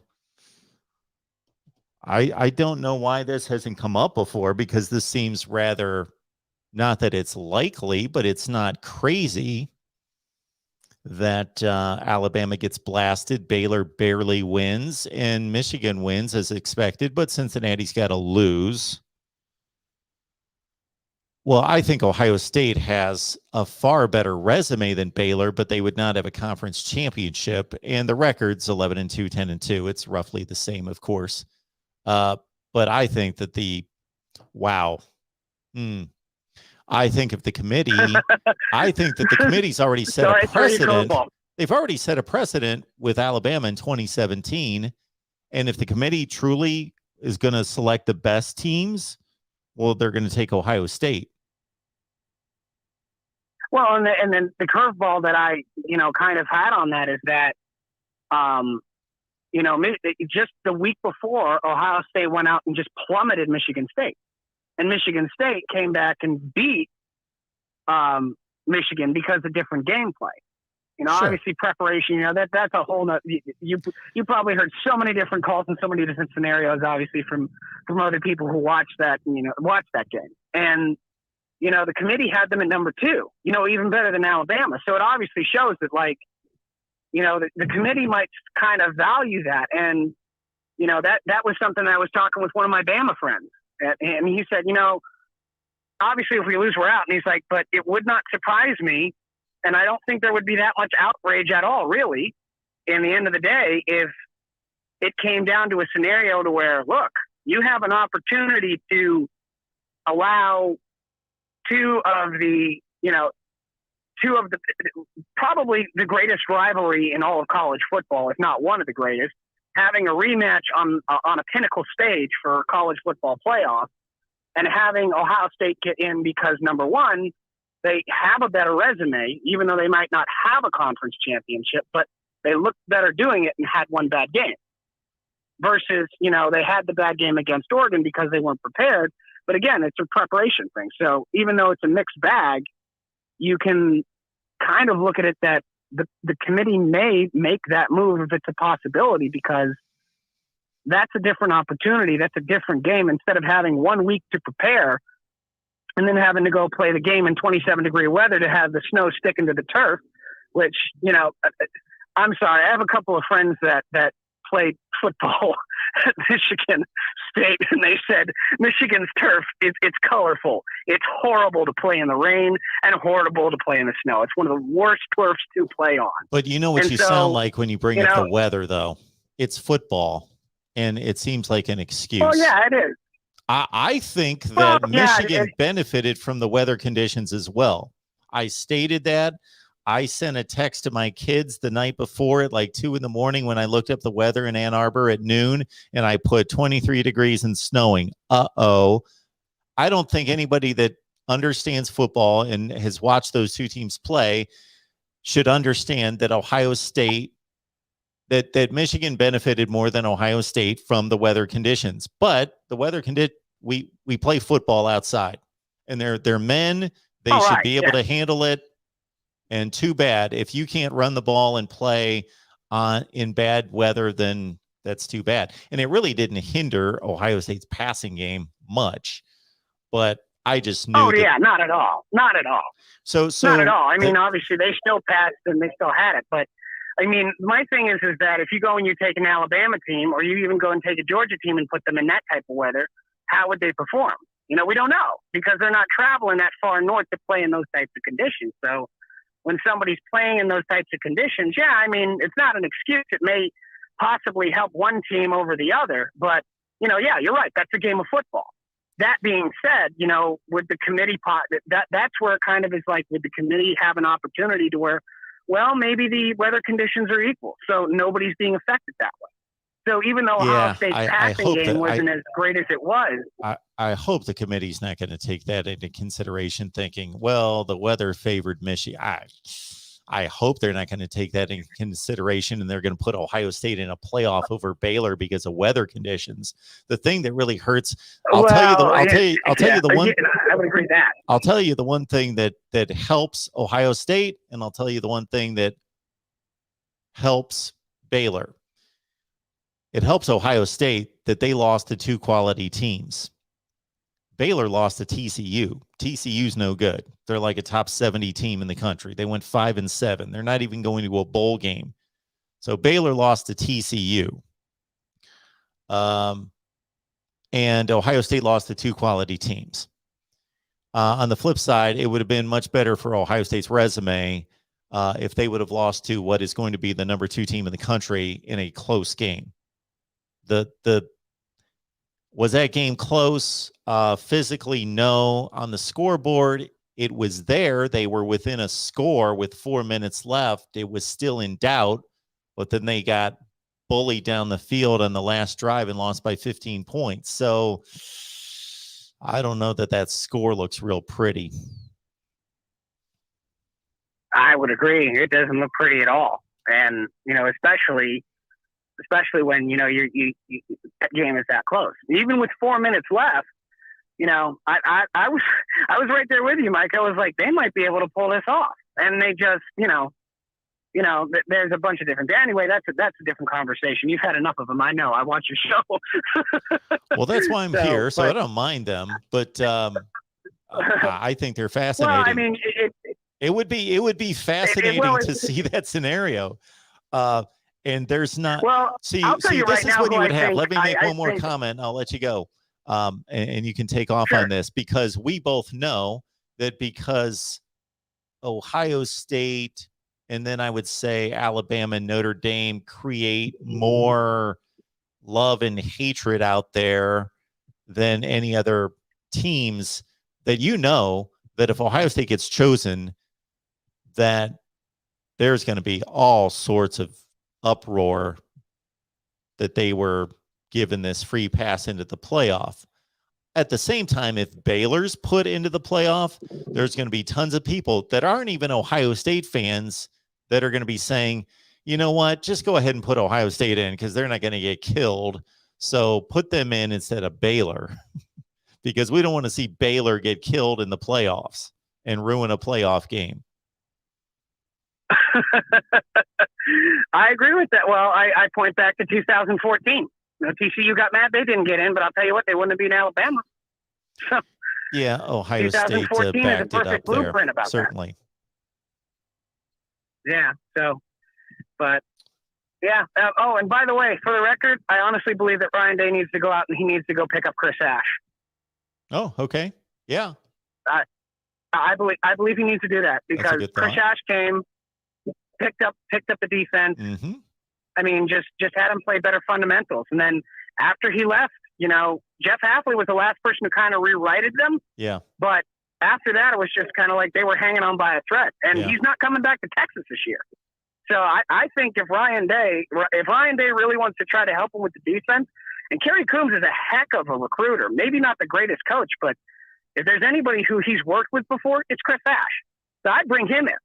And, you know, probably keep Matt Barnes if you want to, instead of trying to disband the entire defensive staff. If you get the right person in the doors that knows how to command things and people have a respect and a relationship with him, Chris Ash has worked with Kerry Coombs, and I believe he's worked a little bit with Matt Barnes too. So you bring him in, I don't think there's going to be any argument who's the commander of the defense. So Gene Smith, if any chance that either one of you guys would listen to this podcast, try to go after Chris Ash. I think he would come back to Ohio State in a heartbeat. You know, at least where he has control of the room, because he just did not have control of the room in the defense in Texas. So go out and get him. That's a that great way you thought. don't have to sit there and rip apart everything. That's a good one. I agree with that wholeheartedly. All right, sir. Well, I appreciate the call. All right, Mike. Call back anytime. Absolutely. All right, will do, man. Have a great night. Okay, enjoy the games.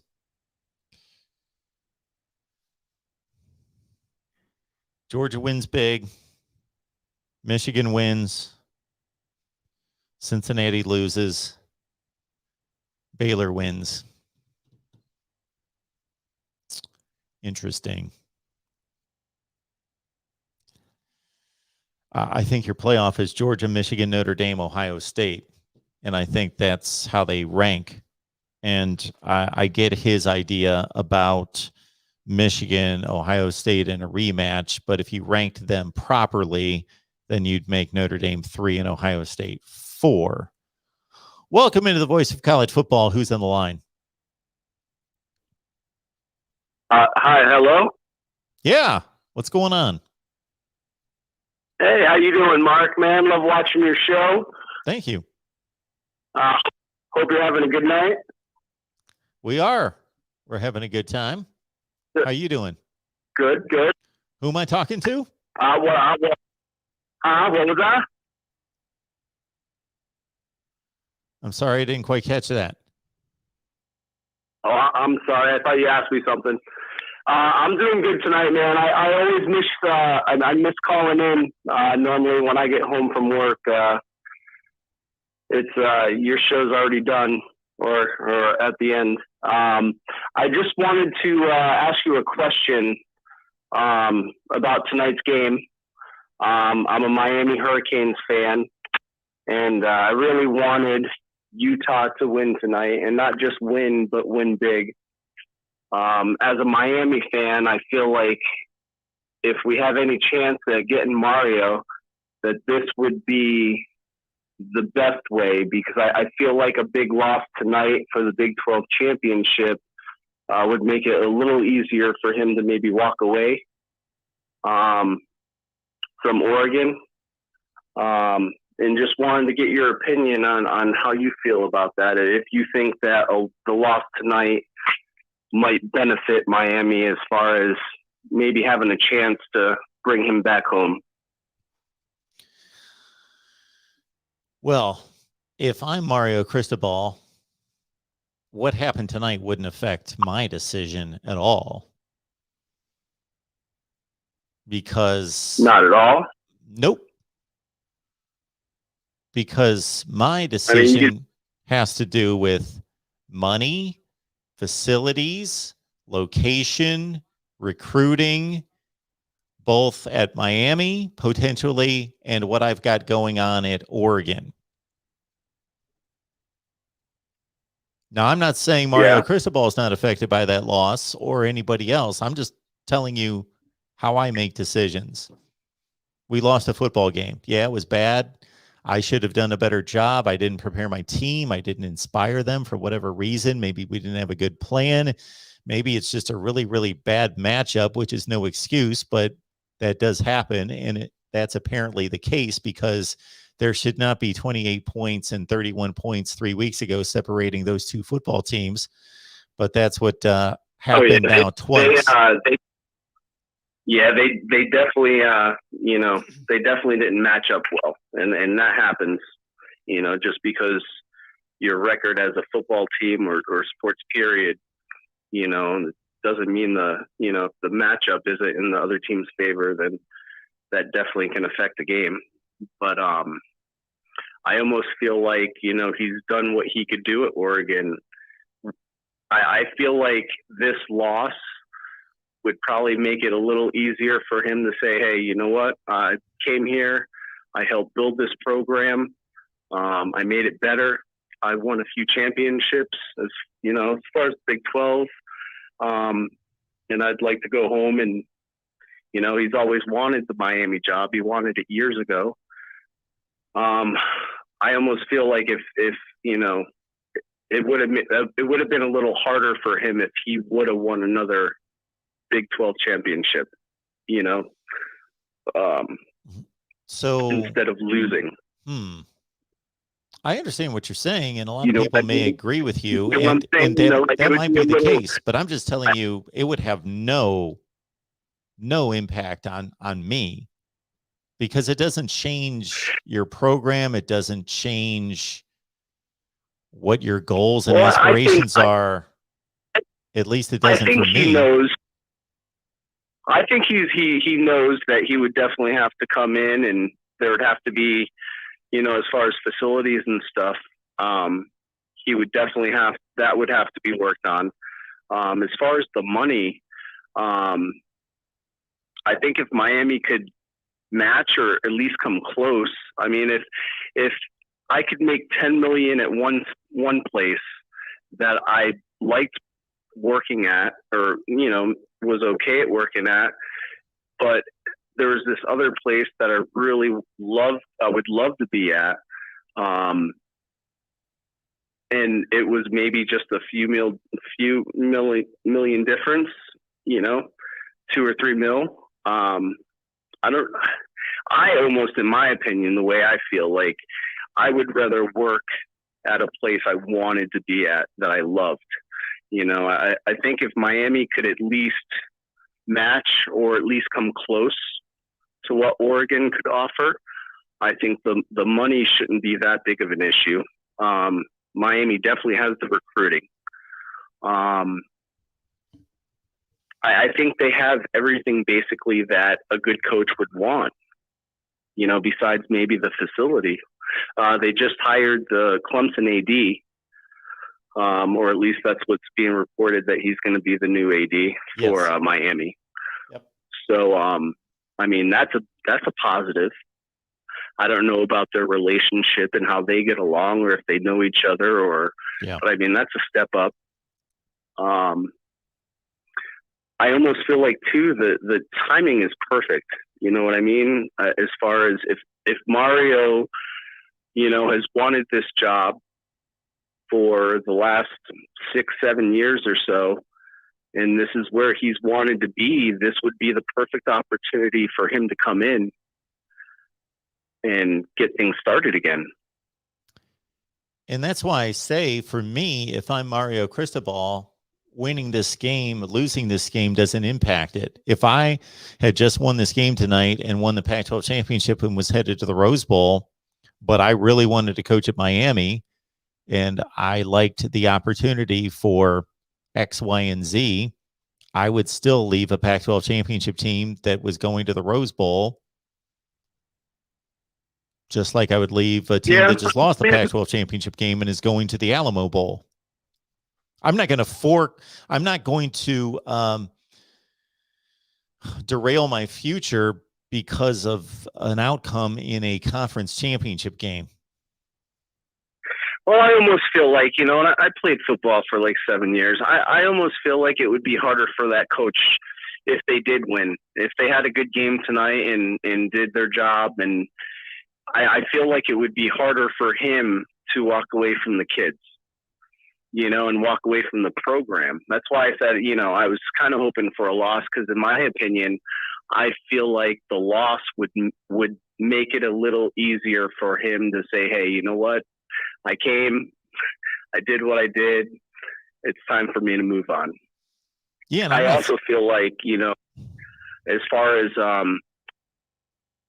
the talent, I almost feel like Oregon doesn't edge Miami that much as far as overall talent. I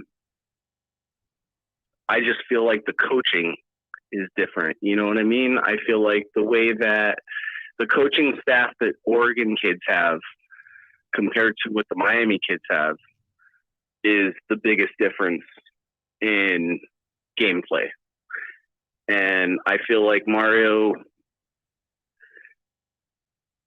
I almost feel like maybe he kind of at some point will realize like he's not going to be able to get the players necessarily that he wants or needs to push that team over the edge of actually really competing. That could be, although it's been done there.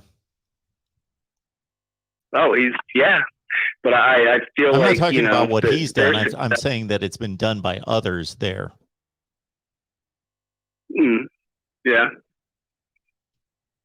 It's hard to get much more Yeah, dominant that's true. than what Chip Kelly was. Yeah. All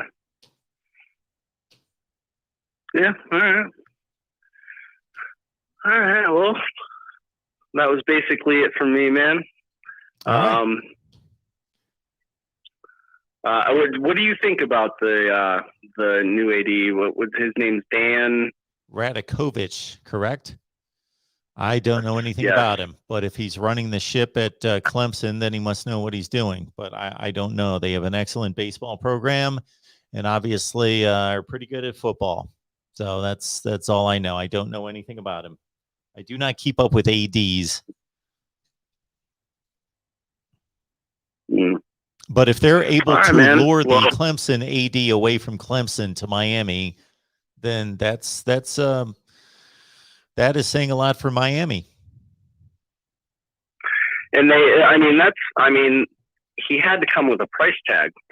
Like, he's not just going to leave Clemson to go to Miami. That's almost why I also feel like Miami can really offer Mario the money to get him here if he's interested, in coming here.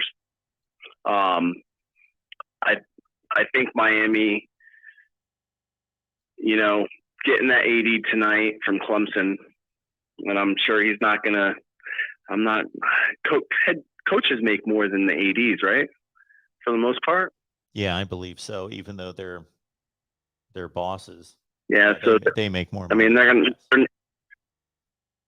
not dropping as much as they're going to drop on Mario, but I mean, at least it shows that, again, they're moving in a positive direction, and at least they're trying at this point, no matter what the Miami fan base really, how they feel and how long it's taken. But, I'd rather wait, the extra week or week and a half, and seeing that hire tonight, at least knowing that and I don't know anything about him either, but Clemson hasn't been that shabby, over the last few years. So, and he had to be a part of it. So I don't know. I guess as a Miami fan, I've been a Miami fan for over 30 years, and I've been really disappointed the last few years. But this was exciting news tonight, and just the possibility of maybe getting Mario, even having a chance or having it be in the conversation, is really exciting right now. Good stuff. Well, thanks so much for the call. Thank you, man. You have a good night, man. Sure.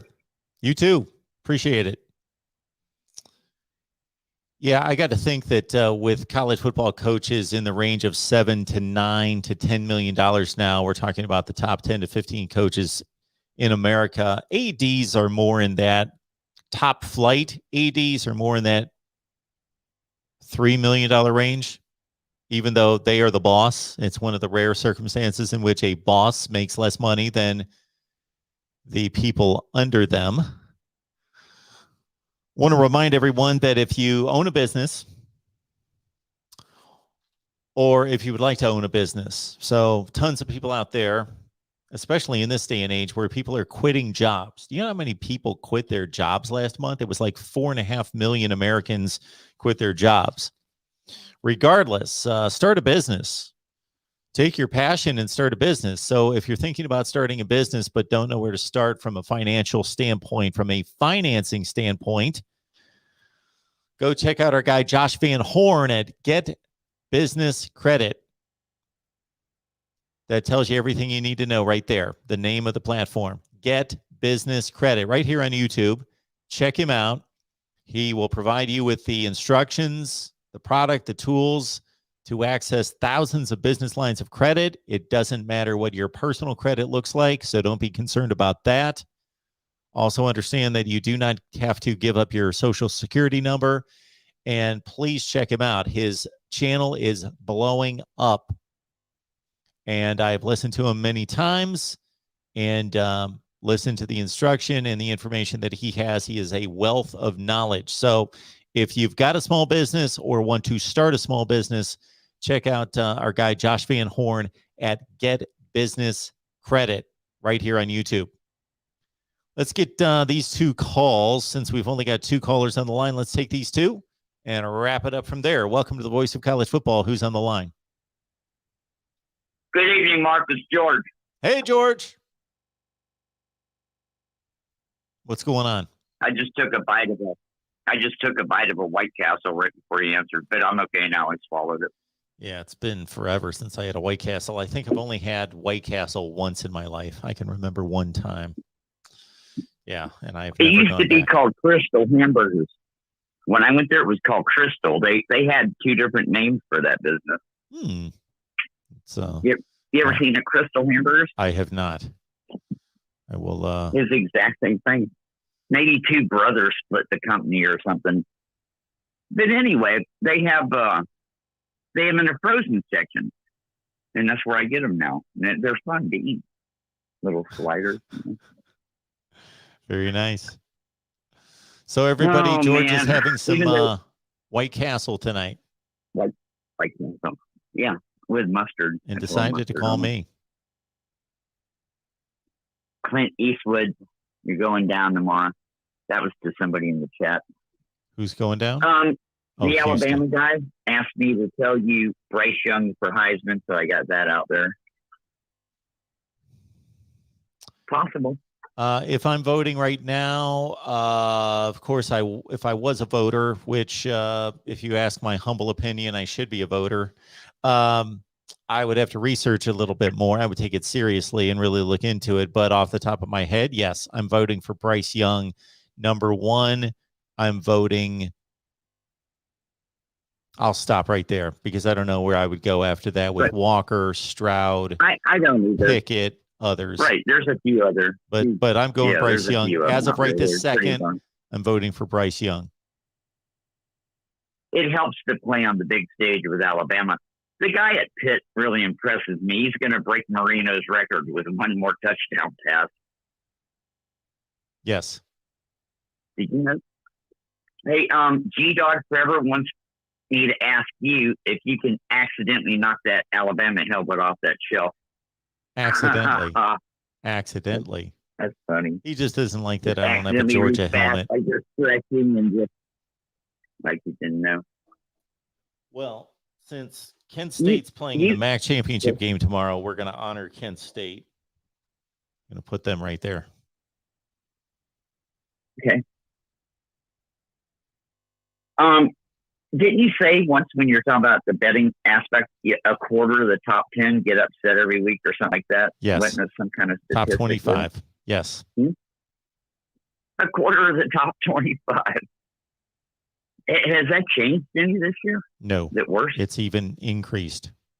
The last I checked, it increased. Right. It increased. It's like a third now. Yeah. Right. Really, I don't know how anybody's betting and winning unless you're just certain about one game. Anyhow, I'm having a hard time. G-Dog Forever said thanks. That was awesome for trying to get you to knock that Alabama hat off there. I'm trying to. This is so confusing with the playoffs. But if Michigan beats Iowa, Yes. they could get in, right? Still, right? Oh, they will be in. Right? They will Okay, they will be in. 100% be in. what They're if number they 2 lose right by now. 1 point. Michigan's Right, they number could- 2 what in the if they lose country by right now. 1 point? Well, then I understand that. But what if they lose by 1 point in Well, double overtime? then they just could lost. Possibly still. Oh, possibly. Yeah. Yeah, it's possible. How about this? Alabama Yeah. beats Georgia. They can get in. Or what if they lose by 1 point in overtime? They might get They in. could possibly still get in. True. Right. Especially with defeats by Oklahoma State or Cincinnati if they lose. For as ridiculous as it Okay, sounds, go ahead, George. Okay, Cincinnati, they can get in with a victory over Houston, right? They're in. But it would help if Bama lost by double digits or if Baylor knocked off Oklahoma State. Yes, correct. Right. And Oklahoma State still has a chance by beating Baylor. An Alabama loss probably gets them in. I wouldn't mind seeing Oklahoma State get in. Our previous caller set this scenario up. Alabama gets blown out. Cincinnati loses. Baylor beats Oklahoma State. Who gets in? And you know what? You know who would be strongly considered that seems almost impossible? Who? Ohio State. Yeah. That's hard to believe, but it's true. I've thought that out. I've thought that one out. Don't think that's How going to about happen. Notre Dame? I don't either. Well, how about Notre Dame? Under that guy's scenario, Alabama would, or Georgia would be in, Michigan would be in, Notre Dame would be in, and the last spot would come down to Ohio State or Baylor.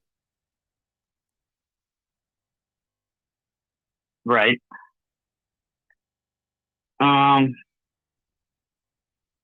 If they blow out Oklahoma State and Georgia wins big and Cincinnati loses big, Baylor could get in. Yes. I'm guessing. I don't know. But how about Notre Dame if Alabama totally knocks itself out of the chances and Michigan loses this to Iowa and Oregon just got blown out by Utah again? There's a chance Notre Dame could still get in. That would be awesome with a 2-day-old head coach that's never been a head coach in the playoffs. That'd be awesome. He will have been the head coach for like how many days before he has a chance to go into the playoffs? It's a lot of fun. For the few games we have, there's a lot of possible scenarios here. I think we've got about 9 teams that have a chance. Right. It's really 9. amazing, truly. For that few games, yeah. All right, on the business angle, do you know anyone that does ceramics? I have a possible sponsor if we can get this business going. But I need a ceramic person. I want to make yard gnome of Stetson Bennett. And we can have a deluxe life-size model. It would still be a gnome. These would sell like hotcakes in Georgia. Every house would have one. We don't have to discount them or nothing. And my God, what if they win? So we'll be selling yard gnomes for 30 years, you know? So you've got a sponsor for me if I can find somebody who does ceramics. All right, George. In case there's anyone out there, I see a business opportunity. Okay. One last question. Ceramics, folks. It's getting late. Yes. Where do you think Mullen might end up? Dan Mullen? Yeah. Oh, geez. Why doesn't he just go away for a year? Why don't we have that seems happen? like everybody needs a coach all. It's like everybody needs a coach all of a sudden. Someone's going to get desperate. Dan Mullen.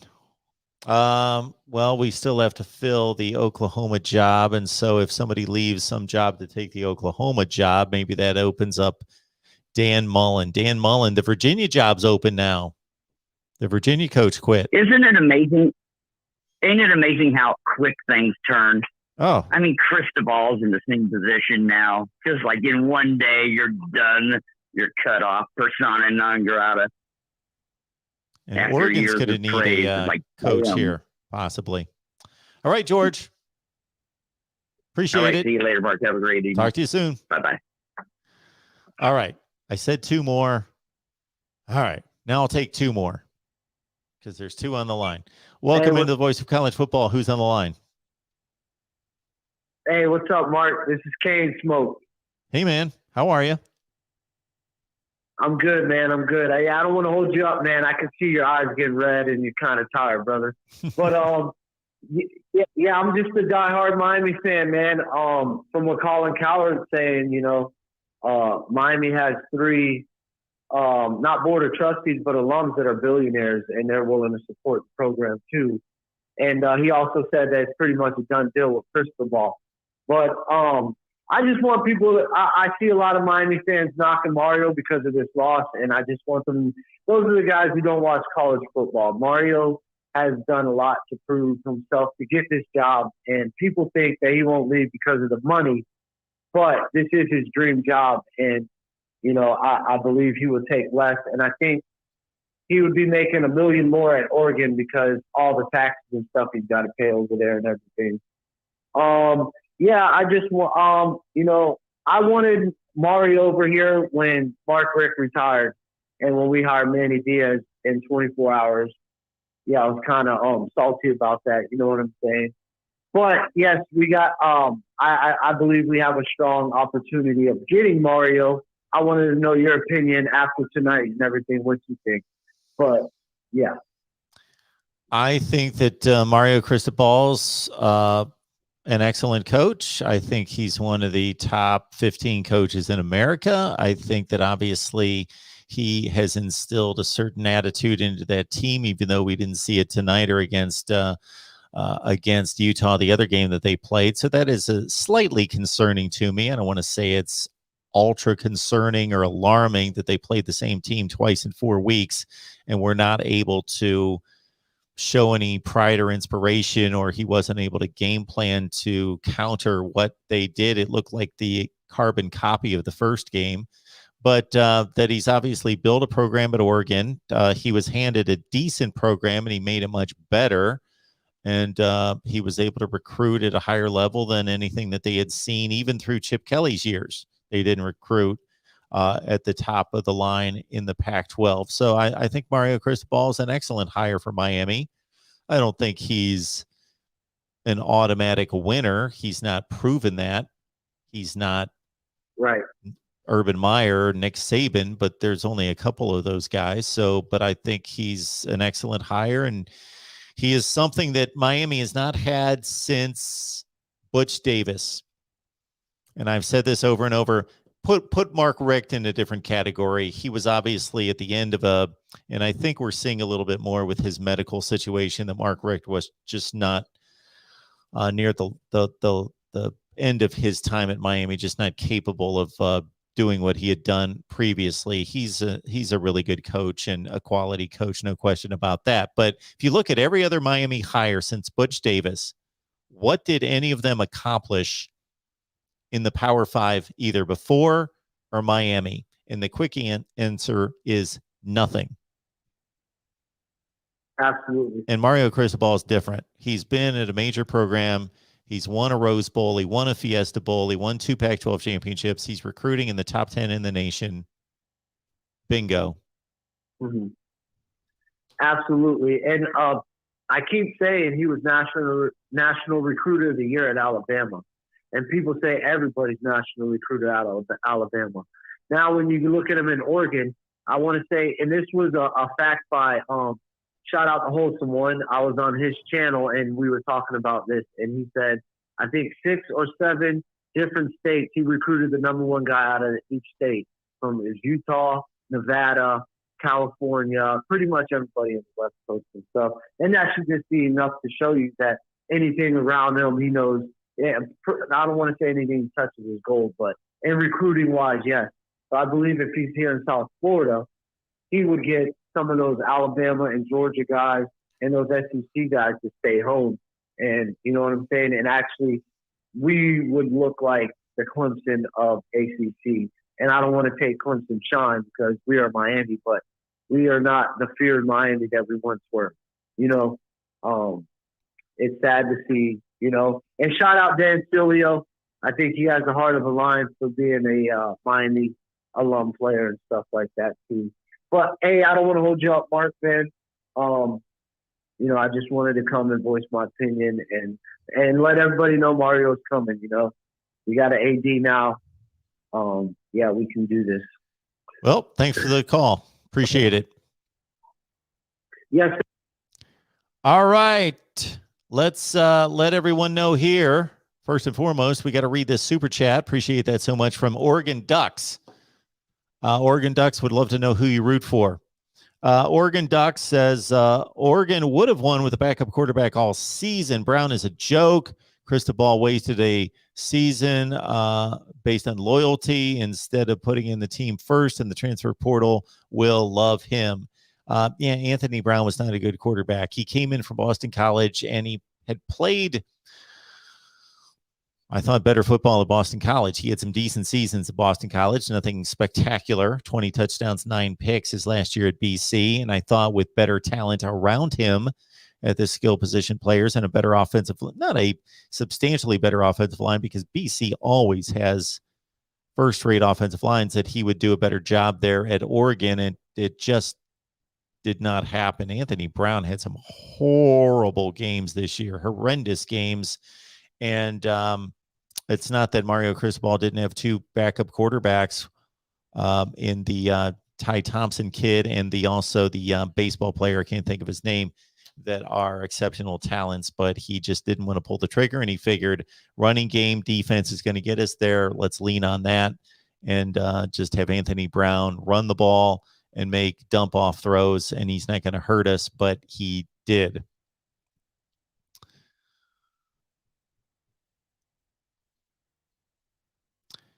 And folks, got a small business? I got a spot for you. Head on over to Get Business Credit on YouTube. Get Business Credit. If you're starting a business, already have a small business, this is your place to go. If you're concerned about financing, need financing, concerned about your credit, personal credit, that is not going to matter. Our guy, Josh Van Horn, is going to set you up with thousands of lines of access to credit and financing, and show you how to do it. And you're not going to have to submit your social security number. So please head on over to Get Business Credit right here on YouTube. All right. Therefore, I believe this would be the last call of the night, or we've got another call right after that. This happens every time when I say 2 more calls and we do 5 more calls. Hey, who's on the line? I'm Major. How you doing? I'm good. Who am I talking to? Major. This is Boo. Boo and Banjo. We hadn't talked to you in a long time. All right. How's it going, man? I'm doing well. How are you? I'm good. What's on your mind? Well, okay. Yeah, I know you're hard working. I often wonder, Mark, if do you get by on 4 hours of sleep a night, probably? You're one of those guys that... We're somewhere in that range. Yeah, that chromosome that the successful people have like that. I knew it had to be because of the time you put in. That's where we're at. But anyway, yeah, a few things, just kind of opinions on overall things. And we talked in the past. You and I talked, and you kind of cut up a segment about it. We talked right around the start of the season. I told you I felt Lincoln Riley was going to leave to the NFL. And I specifically said, why wouldn't he cash his stock right now when it's probably the highest before he goes into the SEC, and that the ceiling has probably been met. You had a wonderful observation, which very came true, and I never thought about it. Nobody ever opined on it, and was very accurate. The Spencer Rattler, you were judging the mechanics of him, not his acumen overall and his talent and his ability, but specifically his judgment. And nobody else had narratives on that particular thing, and I think you proved to be very, very right. He was a very confused quarterback, and I watched and I remember what you said and kind of followed that, and that kind of came to fruition.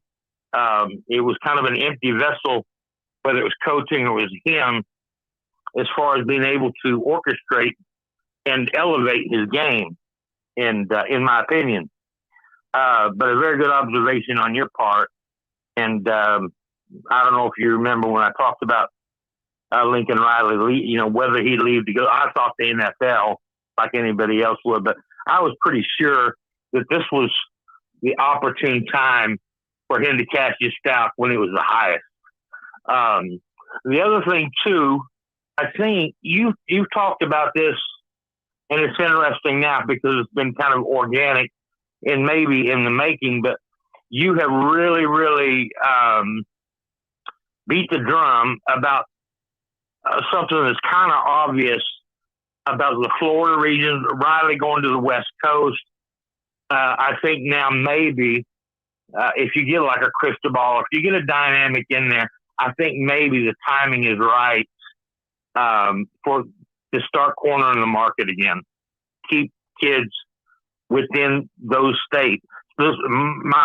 Florida and Miami, to me, that area, it's just a matter of figuring out when the hell you're going to do it and get back to the old order, fencing them in by, in today's world, metaphorically, getting these kids to stay where they're going to stay. And I think that they're starting to migrate more to that.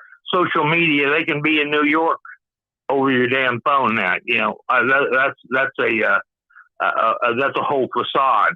And I think we're seeing some interesting things right now too with these kids. This culture is changing with these kids quite a bit, and I think we see it this year. On the positive side, if I may, the 6-year seniors that you're seeing now that we saw this year, everybody has forgotten what it takes to develop kids. It's kind of like the coaches. Everybody wants the next Saban. Everybody forgot where they came from, the start. And everybody was, these guys were all risks that you're going to. But I think it's been good for the fans and to see the Michigan football, to see Oklahoma State.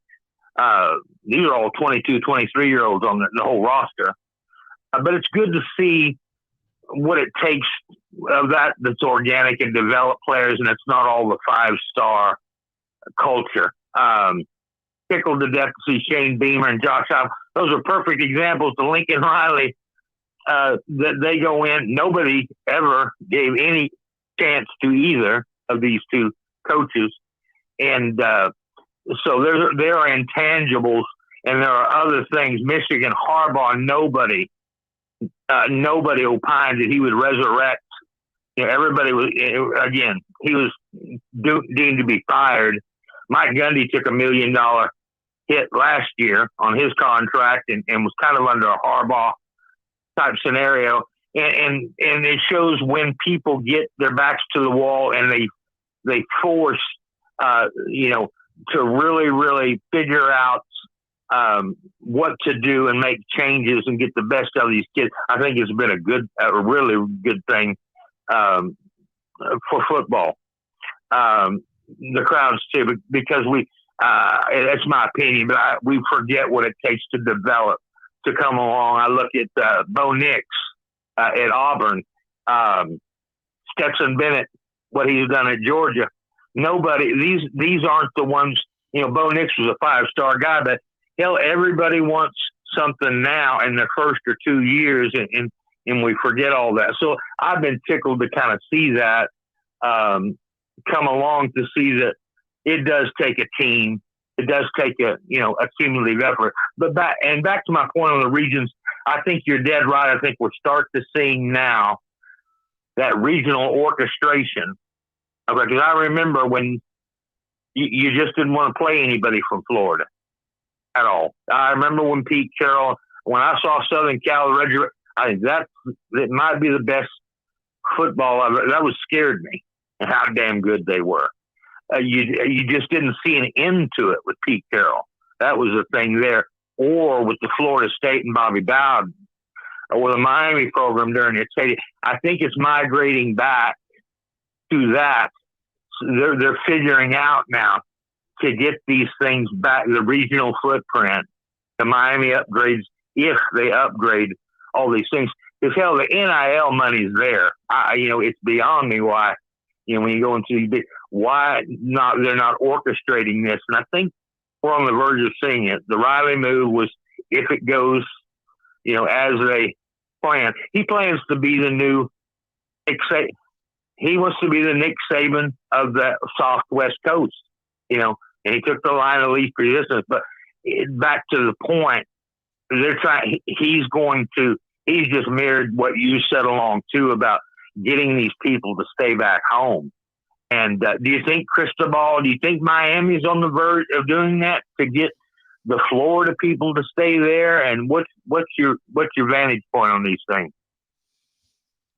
Well, I think based on what Mario Cristobal learned at Alabama as a recruiter under Nick Saban, combined with what he's accomplished at Oregon, which is he's in the process of bringing in a top 10 recruiting class for the third consecutive year at Oregon, that the numbers tell us that he is going to have a significant advantage at Miami if he continues to apply the same methods that he demonstrated at Alabama and at Oregon to the wealth of talent at Miami. There should be no reason why, he doesn't have to take recruiting classes that are typically 40th in the country. They're already bringing in top 15 recruiting classes. He should be able to raise that 5 to 10 spots.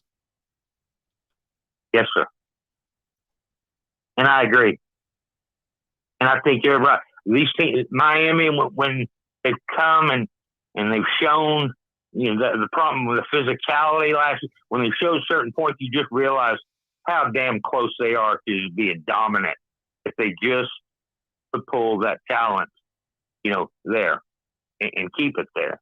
And do you feel good about Cristobal maybe doing it? And do you think Miami's going to put the dollars into the facilities and the things that, and this is just on the periphery, I'm not exactly what their disposition is. I know they got a lot of money. And do you think that they're going to apply that? And how do you think that they're on the verge of maybe figuring this thing out, of keeping it back where it came from, the players?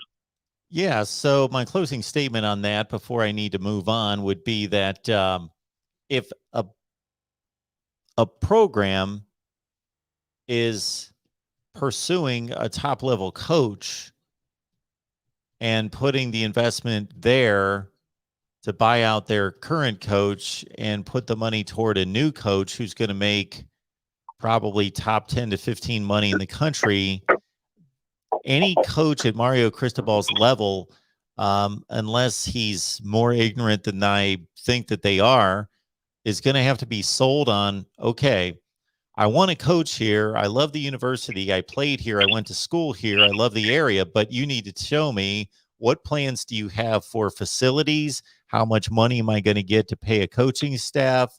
What are your plans toward what we're going to be doing in the future? You need to sell me on where this is headed. So I got to think that Mario Cristobal is asking those questions. And so Miami must be committed to football if they've hired a new AD from Clemson, of all places. If this goes through and they're able to get a Clemson AD to come to Miami, hire a coach from Oregon to leave top 10 recruiting classes at Oregon to come to Miami, then they must be dedicated to turning around the football program. Well, I appreciate the call. And yeah, and one of the things, just real quick, the playoff is a fixed. The playoff is a fixed fight. It's you remember? You'll not remember Ali enlisting? No, I do not remember the 1964 fight between Cassius Clay and Sonny Liston. No, I'm not quite that old. I didn't see it actually. But my point is, it's kind of like, you remember the Star magazine? Was it Star magazine or National, when you went to the newsstand and checked out and you saw that little? Yeah, that's kind of what it is, and it's capitalism. It's ESPN. It's SEC. It's money. It's who draws what, and it's very evident now. And now this is it's the most transparent. It's ridiculous. Every week the metrics are changed, and they don't reveal the calculations. They base that. So it's kind of folly for everybody every week to dance around on speculate. Yep. What's your point on it? I mean, you kind of realize the ridiculous. Don't you think it's kind of really beyond? Everybody has to have a show, but it's almost insane to try to put logic to where there is none. Absolutely.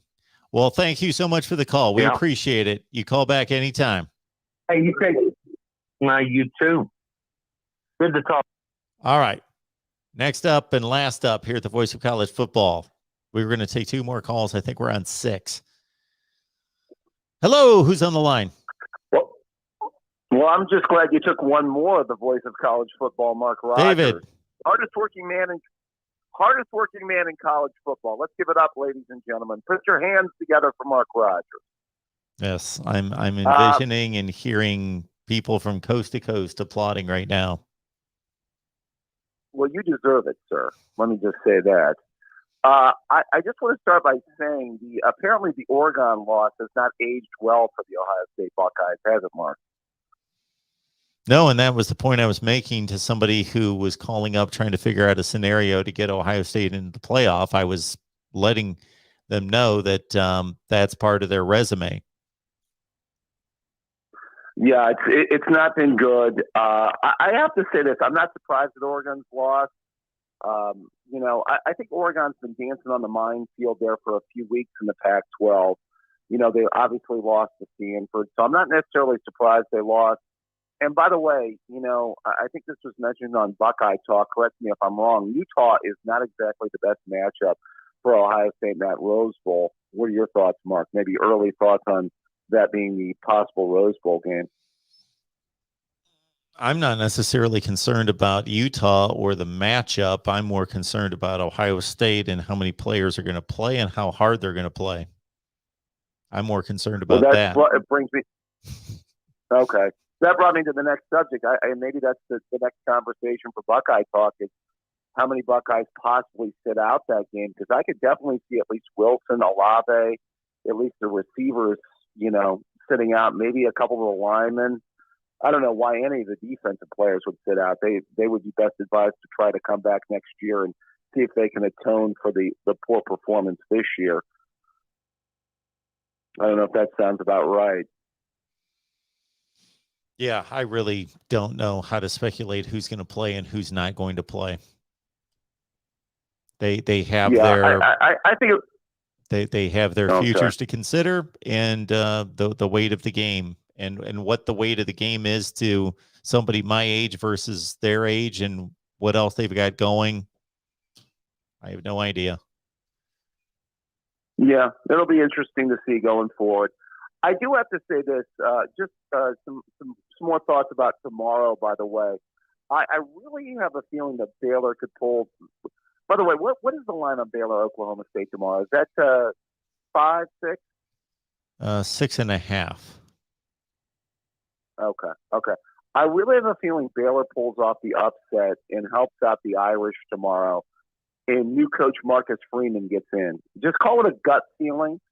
And I think the other games, well, who cares about the ACC championship game? But I think the other 2 championship games go towards the favorites. I don't know if you've already given your early predictions. I haven't seen them, but I think I have an idea on which way you're leaning. Yeah, I what can I say without giving away predictions? So I think it'll be. I don't know that it's going to be a tremendous day of football. I really don't. I think we could have a number of blowouts. We shall see. I think Oklahoma State Baylor can be competitive.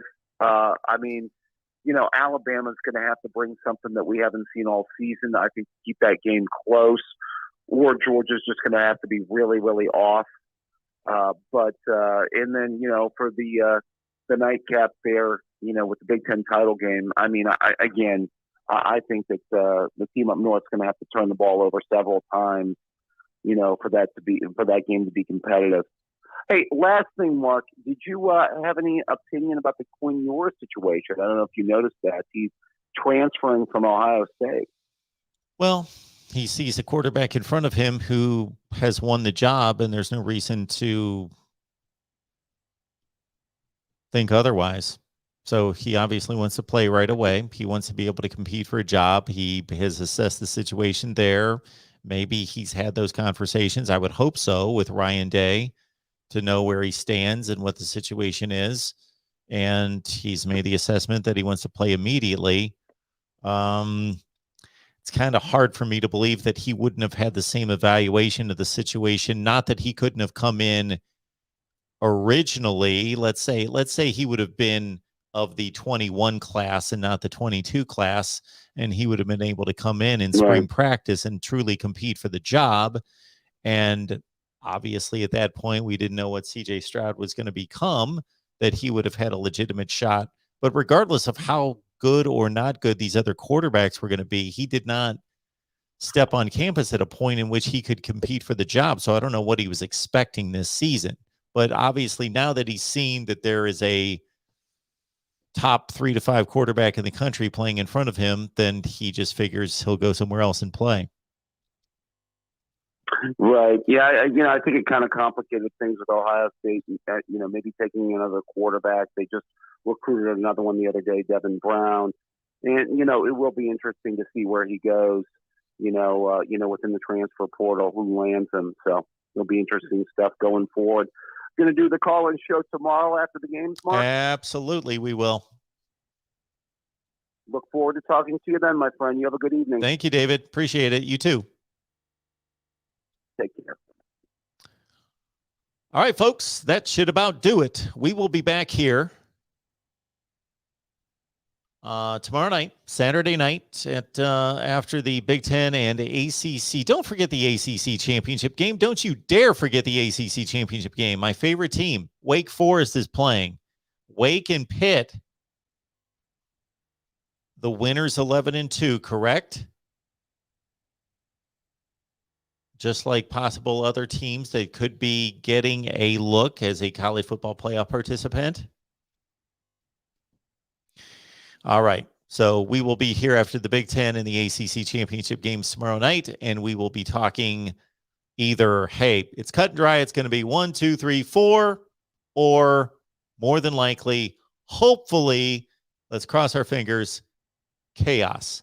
Utter chaos tomorrow. Give me chaos. We will embrace it. We'll love it.